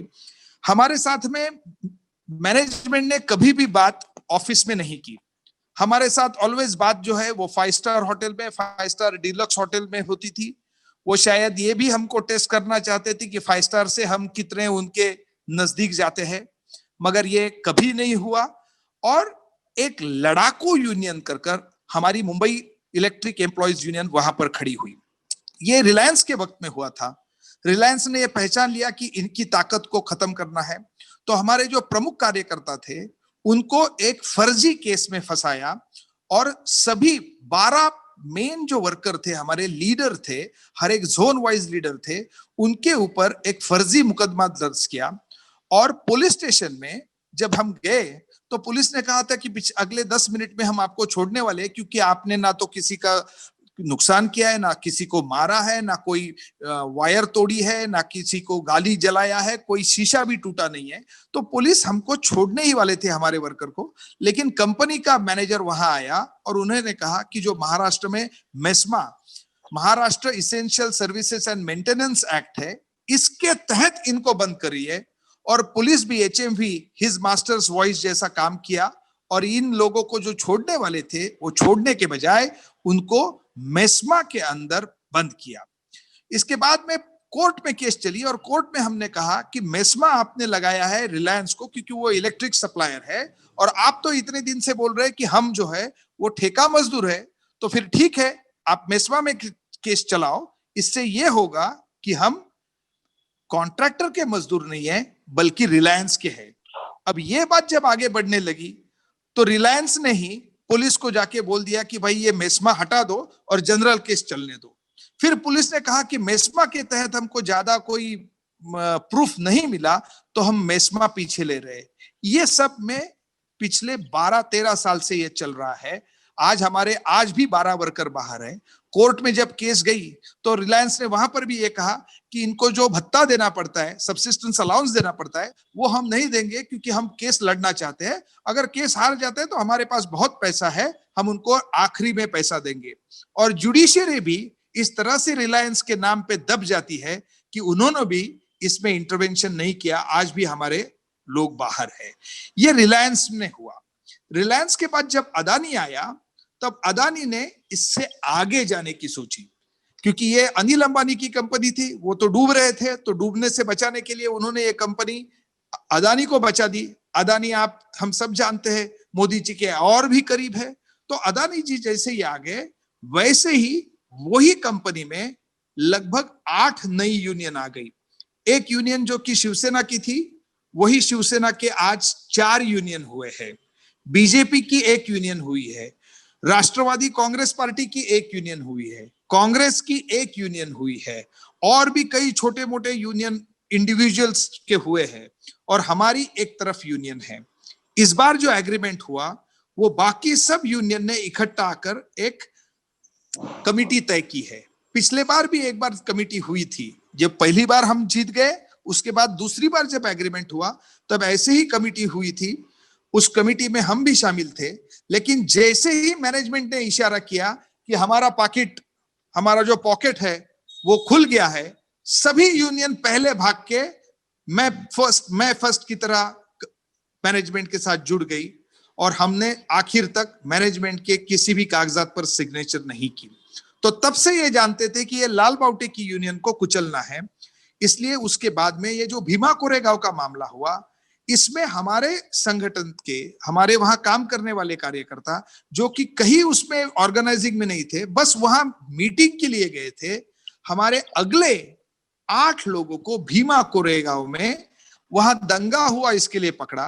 लेकिन वो दंगा दूसरे दिन हुआ, ये लोग तो पहले ही दिन रात को, उसी दिन रात को वापस आए थे। पुलिस को जब पता चला कि ये तो रात को आए हैं और पुलिस स्टेशन के सामने ही उतरे हैं और वो टीवी कैमरा में, सीसीटीवी में कैद है, तो उनको सबको छोड़ना था। तो फिर इनको भीमा कोरेगांव के मामले में अर्बन नक्सलाइट के नाम पर इनको अंदर किया है।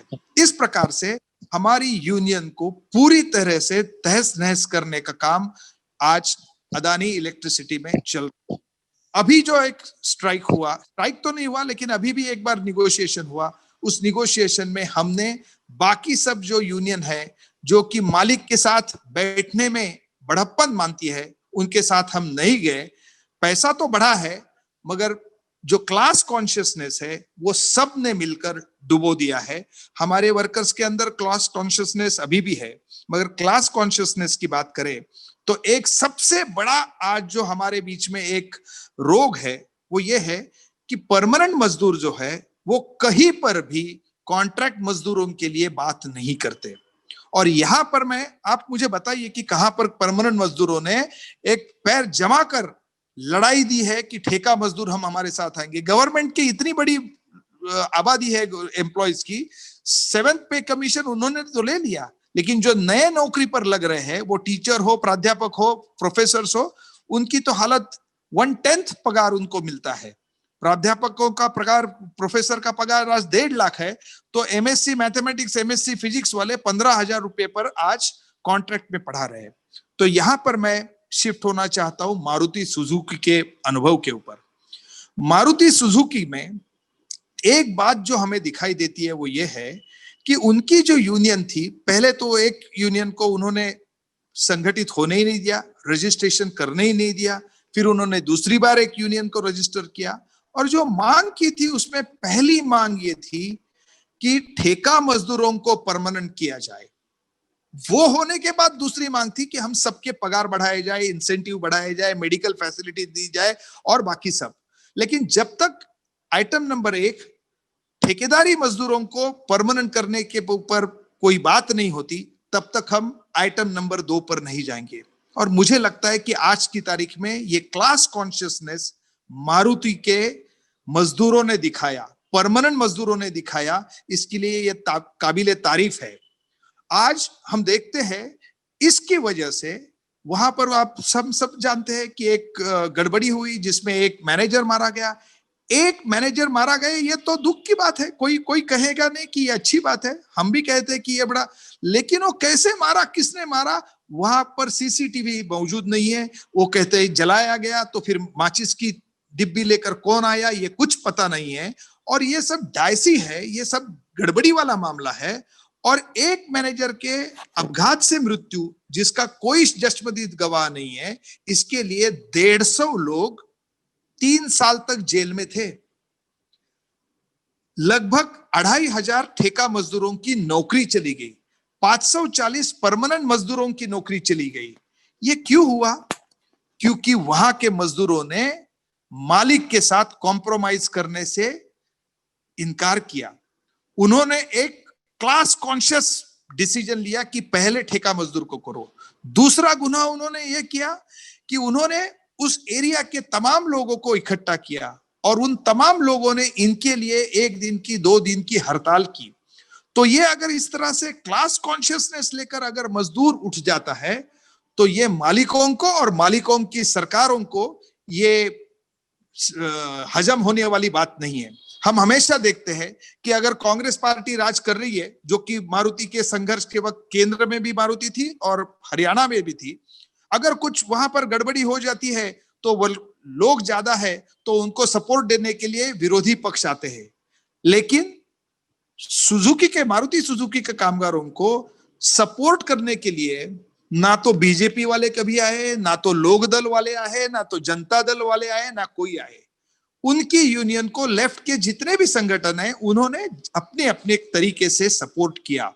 लेकिन अपनी रोटियां सेकने के लिए बाहर हम देखते हैं जिस तरह से अपोजिशन पार्टी जाती है, एक भी अपोजिशन पार्टी वहां पर नहीं आई, क्योंकि वो भी क्लास कॉन्शियस थे और उनका क्लास कॉन्शियस उसको यही बताता कि यहां पर कुछ नहीं, कुचल डालो। इसलिए हम देखते हैं कि भारत के 2 प्रधानमंत्रियों को मारा गया। क्या हमने कभी देखा है इस दोनों केस में 150 लोग 3-3 साल 3.5 साल जेल में बंद थे? नहीं। इससे ज्यादा कौन सा गुनाह इन्होंने किया कि 2,500 मजदूरों को, ठेका मजदूरों को निकाल दिया गया, 540 मजदूरों को निकाल दिया गया, उसकी कोई सुनवाई नहीं है, कोई उसके बारे में कुछ बोलने को तैयार नहीं है। और 3.5 साल तक जब हाईकोर्ट में मामला गया कि भाई ऐसे लोगों को पकड़ा को जो जिस दिन काम पे नहीं थे, 3rd शिफ्ट में थे या 2nd शिफ्ट में थे, उनको घर से उठा लाया है, उनको तो कम से कम आप बेल दीजिए। तो हाईकोर्ट ने कहा है कि इनको अगर हम बेल देंगे तो भारत में इन्वेस्ट करने वाले जो इंटरनेशनल इन्वेस्टर्स है उनका कॉन्फिडेंस शेक हो जाएगा। अब सीआरपीसी में इंटरनेशनल इन्वेस्टर का कॉन्फिडेंस इसका मतलब है कहां? लेकिन ये पूरी की पूरी जो भी मालिक के लिए काम करने वाली, फिर वो हमारे ब्यूरोक्रेट्स हो, पुलिस वाले हो, हमारे अलग अलग प्रदेश की सरकारें हो, वो सब एक क्लास कॉन्शियस उनका जो है मालिकों का उसके ऊपर इकट्ठा हुई और इन मजदूरों को पूरा का पूरा तबाह कर दिया। आज अच्छी बात है कि आज भी वहां पर यूनियन है और जो परमानेंट कामगार का पगार 17-18 हजार 2012 में था वो आज 80,000 तक गया है। और ठेकेदारी में काम करने वाले जो मजदूर है उनको 6-6 महीने के लिए रखा जाता है, 6 महीने में बदली किया जाता है। तो एक प्रकार से फिक्स टर्म एम्प्लॉयमेंट वहां पर ही आ गया है। अगर इस तरह से ये होते रहा तो हमारे सामने कुछ उदाहरण भी है, जैसे कि यानम में हुआ था। यानम में जो सिरेमिक फैक्ट्री थी वहां पर मजदूरों का जो नेता था उसको पुलिस स्टेशन लिया गया, पुलिस ने पीटा और वहां पर मर गया। लोगों ने गुस्से में आकर पूरा प्लांट जला दिया, उसके मालिक को मारा। और भी एक जगह पर हुआ था जिसके बारे में उस वक्त के कांग्रेस के जो श्रम मंत्री थे ऑस्कर फर्नांडिस, उन्होंने कहा कि अगर ऐसे मालिक बर्ताव करेंगे तो ये ही होगा, दंगा ही होगा। तो सभी मालिकों के संगठन ने ऑस्कर फर्नांडिस को निकालो, इसके लिए बहुत बड़ा प्रेशर वहां पर बिल्टअप किया था। आज जिस तरह से 44 मजदूर कानूनों को मोदी साहब ने 4 में बंद किया है और क्या कहा, for ease of doing business. हम सब जानते हैं for ease of doing business ये नहीं हुआ है, ये हुआ है for ease of exploitation. Modi ji जो कहते हैं वो कभी करते नहीं है। वो एक डायलॉग है कोई फिल्म का कि जब मैं कमिटमेंट करता हूं तब अपने आप की भी नहीं सुनता हूं। तो मोदी जी जब झूठ बोलने की कमिटमेंट करते हैं तो फिर अपने आप की और जनता की भी नहीं सुनते। स्किल इंडिया क्या है मोदी जी का, उसमें से जो एस है वो साइलेंट है, किल इंडिया की तरफ हम जा रहे हैं। और इसी तरह से अगर मजदूरों को कुचलने की कोशिश की तो हम इंसान हैं। इंसान अपनी सिचुएशन को बेहतर बनाने के लिए हमेशा काम करता है और ये बेहतर बनाने के बीच में अगर इस तरह से जो 125 साल से मजदूरों ने लड़कर हक कमाए हैं उनको अगर ये इस तरह से बंद करना चाहेंगे तो मजदूर तो इंसान है। हम हमेशा स्टोरी सुनते आए हैं बचपन से कि बिल्ली को अगर बंद कमरे में दौड़ाओगे तो बिल्ली गला पकड़ती है। अरे ये तो मजदूर है। इसके साथ में अगर इस तरह की खिलवाड़ करोगे तो जिन्होंने ब्रिटिशों को यहां से भगाया है और ब्रिटिशों को भगाने में मजदूर आंदोलन का भी एक बड़ा हाथ रहा है, वो मोदी अदानी जैसे लोगों को भी भगाने का काम करेंगे। मगर उसके लिए जो क्लास कॉन्शियसनेस की जरूरत है वो आज मिसिंग है और उसको दोबारा लाना यही हम सबका कर्तव्य है। और ये कर्तव्य करने के लिए प्री इंडिपेंडेंस आइटक जो थी उस तहत हमें आगे बढ़ना होगा, सबको एक होना होगा। ये एक क्लास कॉन्शियस बैटल हमारे सामने है, वो अगर हम नहीं किए तो ये लोग धर्म के नाम पर, जाति के नाम पर, भाषा के नाम पर, प्रांत के नाम पर हमारे ऊपर इसी तरह से जुल्म करते रहेंगे। मुझे बोलने का मौका दिया। इनकलाब जिंदाबाद। शुक्रिया कॉमरेड मिलिंद रानाडे, आपने बहुत महत्वपूर्ण सवाल उठाया और खास तौर से इस उम्मीद की तरफ आपका जो ये प्रयोग है जिसमें तमाम लेफ्ट विचार रखने वाली यूनियंस एक साथ मिलकर के काम करती हैं, ये बहुत ही मेरे ख्याल से इसके बारे में लोगों को ज्यादा से ज्यादा पता चले अगर, तो और जगहों पर भी ऐसे प्रयोग किए जा सकेंगे। बहुत शुक्रिया आपका फिर से। और मैं अब कंक्लूडिंग रिमार्क्स के लिए कॉमरेड गौतम मोदी यहाँ हैं, शुक्ला जी यहाँ हैं। मैं पहले कॉमरेड गौतम मोदी को इनवाइट करता हूँ। कॉमरेड एक ही बात कहनी रहेगी, क्या मैं कह सकता हूँ? जो कि मेरे हालांकि मैं लाल निशान पार्टी का फुल टाइमर था और आज लाल निशान पार्टी सीपीआई में मर्ज होने के बाद मैं सीपीआई का फुल टाइमर हूँ, मगर हमारे जो प्रमुख थे कॉमरेड यशवंत चव्हाण, उन्होंने NTUI new trade union initiative की स्थापना की थी। आज भी मैं NTUI का नेशनल सेक्रेटरी, एक सेक्रेटरीट में से एक हूँ। तो ये एक बताना जरूरी था कि हम सॉरी मैंने लिखा था लेकिन मैं बताना उसको भूल गया था। जी, और इससे कोई बाधा नहीं आई है, ना तो सीपीआई में, ना तो AITUC की तरफ से, ना तो NTUI की तरफ से। Thank you. जी जी, comrade Gautam Modi is here. कई बार सुनना अच्छा रहता है। I would rather not. I have heard every word. और कभी किसी और दिन बोलूंगा। मेरे ख्याल से जो वर्गीय सोच का मुद्दा है वो मेरी समझ में आज हमें आगे लाने की जरूरत है, क्योंकि वर्गीय सोच के बिना एकता जुटाना बहुत मुश्किल होगा। और ये मेरे ख्याल से पूरे ट्रेड यूनियन के लिए एक राजनीतिक मसला है। ये किस प्रकार से ये राजनीतिक मसला को आगे ले जाए, ये मेरे ख्याल से इसमें मंथन की जरूरत है। और कम से कम मैं अगर हमारी ये समझ है कि ये मंथन अनेक प्रगतिशील धाराओं का मेल लेके ही मंथन हो पाएगा। और इस मंथन के लिए मेरे ख्याल से हमें एक तरह से this is the objective condition we are faced, और ये हमें तैयार होना पड़ेगा पूर्ण रूप से सिर्फ मजदूर वर्ग के हित को बचाने के लिए नहीं या हित को लड़ने के लिए नहीं, लेकिन इस समाज या किसी भी समाज के जमहूरियत को बचाने के लिए, जमहूरियत को हासिल करने के लिए ये अनिवार्य है। ये मैं समझता हूँ आज मजदूर संघर्ष के सामने चुनौती है। मैंने कई साथियों से सुनी, मैं खास तौर से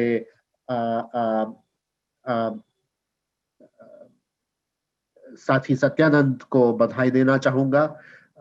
उन्होंने मुझे अपने जवान दिन याद दिलाए, उन्होंने एक बहुत खुल के बात रखी, अपने दिल की बात रखी। And I think this is something, आज मैं वैसी बात नहीं रखूंगा और मुझे ये लगा कि ये दोबारा we have to return to being willing to speak openly, खुल के बात करने की जरूरत है। हमारी कमियां कहाँ हैं, हमारी खामियां कहाँ हैं और हमारी ताकत कहाँ है, ये हमें इसका ठीक से तकाजा लगाना होगा ताकि हम मजदूर वर्ग का पूर्ण रूप से नेतृत्व कर सके। Thank you comrade, I am done. मैं ये आपका शुक्रिया अदा करता हूं कॉमरेड गौतम मोदी, और उन्होंने जो बात को और ज्यादा फोकस के साथ में हमारे सामने रखा। और आज हमारे पास चूंकि हमारे सारे वक्ता चर्चा के तौर पर ही उन्होंने अपनी थंकप्पन को भी इनवाइट करिए ना। कॉमरेड थंकप्पन हैं यहाँ पर अभी? है शायद। हाँ, तो कॉमरेड थंकप्पन आप प्लीज अपने आप को अनम्यूट करके अपनी बात रखें अगर कुछ इस बारे में। आप पिछली वेबिनार में भी थे, इसमें भी आप हैं, देखकर बहुत अच्छा लगा। और आगे की वेबिनार्स की जानकारी भी जया हमारे सभी ऑडियंस को दे दें। और हमारी साथी सारिका बार बार चैट बॉक्स में आप लोगों से आपके कॉन्टेक्ट्स मांग रही हैं ताकि आपको अगली वेबिनार्स के बारे में इन्फॉर्म किया जा सके। ये शायद जो आज पहली बार जुड़े हैं उन्हें नहीं पता कि इसके पहले हम लोगों ने एक वेबिनार की थी, उसकी यूट्यूब पर रिकॉर्डिंग अवेलेबल है, वो भी हम आपको भेज देंगे। और उसमें प्रोफेसर बाबू मैथ्यू और विवेक मॉन्टेरो, डॉक्टर विवेक मॉन्टेरो ने बात रखी थी। और आगे की हमारी जो 4 और वेबिनार इस सीरीज में हैं, जिनमें हम भारत की वर्किंग क्लास और मेहनत कश तबके के सामने मौजूद चुनौतियां और उनके संघर्षों पर बात कर रहे हैं। I thank you for allowing me to make comment, but at the moment I would like to appreciate the series of webinar being organized by AITUC. I attended earlier one also, when Babu Matthew and others were speaking. I have to say that the objective condition in our country for the working class to find new ways of struggle to strengthen the unity of the working class in this country and take the movement to a level where at least the workers' issues are discussed by the employers and the government. First of all, the current situation is the rulers or the capitalists in this country are not respecting the labor at all. Whether the Prime Minister or the cabinet ministers or the political parties who are running the government, they don't have the respect, especially the Prime Minister in this country is not having any respect for the working class in this country. He is not recognized the contribution. So many struggles are launched by the workers. The government is not dialoguing. First of all, through the unity of the working class only we can restore. For that, we have to collectively take decision and launch a powerful unorganized workers union in this country, including the migrant labor. That is the task ahead.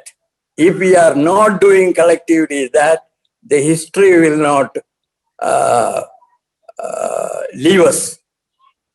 And that is the point on which we have to debate what sort of consensus we can build up, and a united struggle can be launched, not for ritual purpose, one day strike and things like that. We will have to take a serious effort to have a binding unit.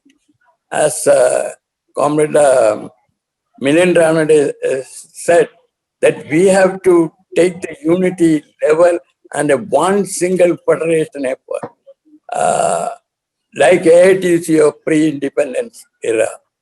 That should be the task for which we have to work together and invent the new methods, new form of struggle, and also the new situation, the class consciousness worker creation is a task which were repeated by many of the comrades here. And that task, if we have to take, we have to campaign for a mass education campaign. For that also, we will have to invent new method of struggle, new method of mass movement, and that is what we have to discuss and arrive at a consensus on it. And unity building task cannot be kept aside, and a binding unity, how we can develop the experienced people, youngsters, women, and all sections of the workforce, whether it is technical worker or clerical workers or factory workers, all should be brought to a wider unit, and that will have to be on the new method of organizing. And the first task, whether the unorganized in this country, 450 million workforce can be brought under a united initiative, and that will electrify the movement in this country. The Prime Minister is not ready to talk to the workers and unions. He will have to have the respect for these workers in this country. if he is talking about the development in this country, he will have to admit, yes, we have to discuss with the union and arrive at issues which will take the country ahead, not on simply by speaking and telling lies after lies. That will have to stop. We have to confront. We have to build up resistance movement in a new method. New method will be based on unity, and that task is the challenge before us. That challenge, if we are not taking up, I can tell you the future generation will not excuse us. With that, I stop my comment. Thank you. Thank you very much, Comrade Thangappan. Joshi Adhikari Forum can help us in popularizing the demands for the 26th November strike. So that is amongst the members of parliament, among the members of legislative council, if you have the contact, you can find out the email, and among the other sections of the society. So that is very important, because our message doesn't reach even to the workers, and not even to the workers, and much in the society. So several civil society people, political parties, other social organizations, cultural organizations. So it is, if Joshi Adhikari Institute takes up this task and help us in a very meticulous manner to popularize the demands of workers, worker strike called on 26th November 2020. So that will have its effect. As just now Comrade Thangappan was telling, that new forms of struggle have to be found. This will be the beginning of that. And Thank you. Damble must have suggested that a call may be given to the respective unions functioning in the local area. मैं request करता हूं शुक्ला जी से कि वे अपने concluding remarks रखें, please. समय तो हो गया है और बहुत अच्छा सेशन हुआ। मैं तो खास करके सुनने के लिए आया था और सुनना है। और जैसे पहले दो श्रृंखला में कड़ियाँ अच्छी रही, ये भी उससे भी अच्छी रही। और मैं समझता हूँ कि जया जी और विनीत जी उसका भी अच्छा एक यूट्यूब बना के जल्दी ही सर्कुलेट करें। जो 26 नवंबर के बारे में बात हुई, तो ये जब हम लोग श्रृंखला इसका वीडियो सर्कुलेट करेंगे तो उसमें उसके प्रस्तावना में या उसके कंक्लूजन में हम लोग ये 26 नवंबर का कॉन्क्रीट स्टेप जो लिया जा रहा है उसके बारे में जरूर कहा जाएगा। मैं सब वक्ताओं का खासकर, वैसे it's not good to mention some and not others, but I was so impressed by the way the presentation was made by Comrade Ande, by Comrade Pawar, and by, of course, our friends and comrades like Damle and others. In fact, when people say that there is no politicization, in fact, whatever I heard today, the whole last 2 hours or more, is the way the politicization is taking place, and the way the challenge before us is being appreciated and the ways are being found. When we mention about the difficulties, we are really, what we are doing is we are analyzing the situation in which we have to proceed with the task of politicization. It is not a enumeration of our difficulties, but it's the enumeration of a concrete steps that we have to take in order to push forward our struggle. And I look upon the kind of objective conditions which in a way are far more difficult than they were earlier, but in a way they are also pushing us together. They are also pushing us to a greater unity amongst ourselves, because even, the sections of the workers who are a little better paid and more secure, they will find that all their savings which are going into whatever instruments, the paper instruments, day is not very far when the whole thing will crash. So really, the objective conditions are ripening in a way that it is bringing us together and making us stand together rather than divide us into small sections, only worried about their own immediate prospects. I think situation is developing the way the environmental crisis is developing. This is the there again, people are short-sighted, they don't look forward, but then the younger generation realizes the challenges that the environmental crisis is posing before them, and they are becoming aware and they are participating. Similarly, when the employment prospects and the prospects of the life itself are being so compromised by the present stage in which the economy is being managed, I think it will push us together, it will make a positive impact, and it will give us a greater determination to fight this. And I thank every participant and speaker personally on my behalf and also on behalf of the Joshi Adhikari Institute. Thank you. सभी का फिर से एक बार बहुत शुक्रिया।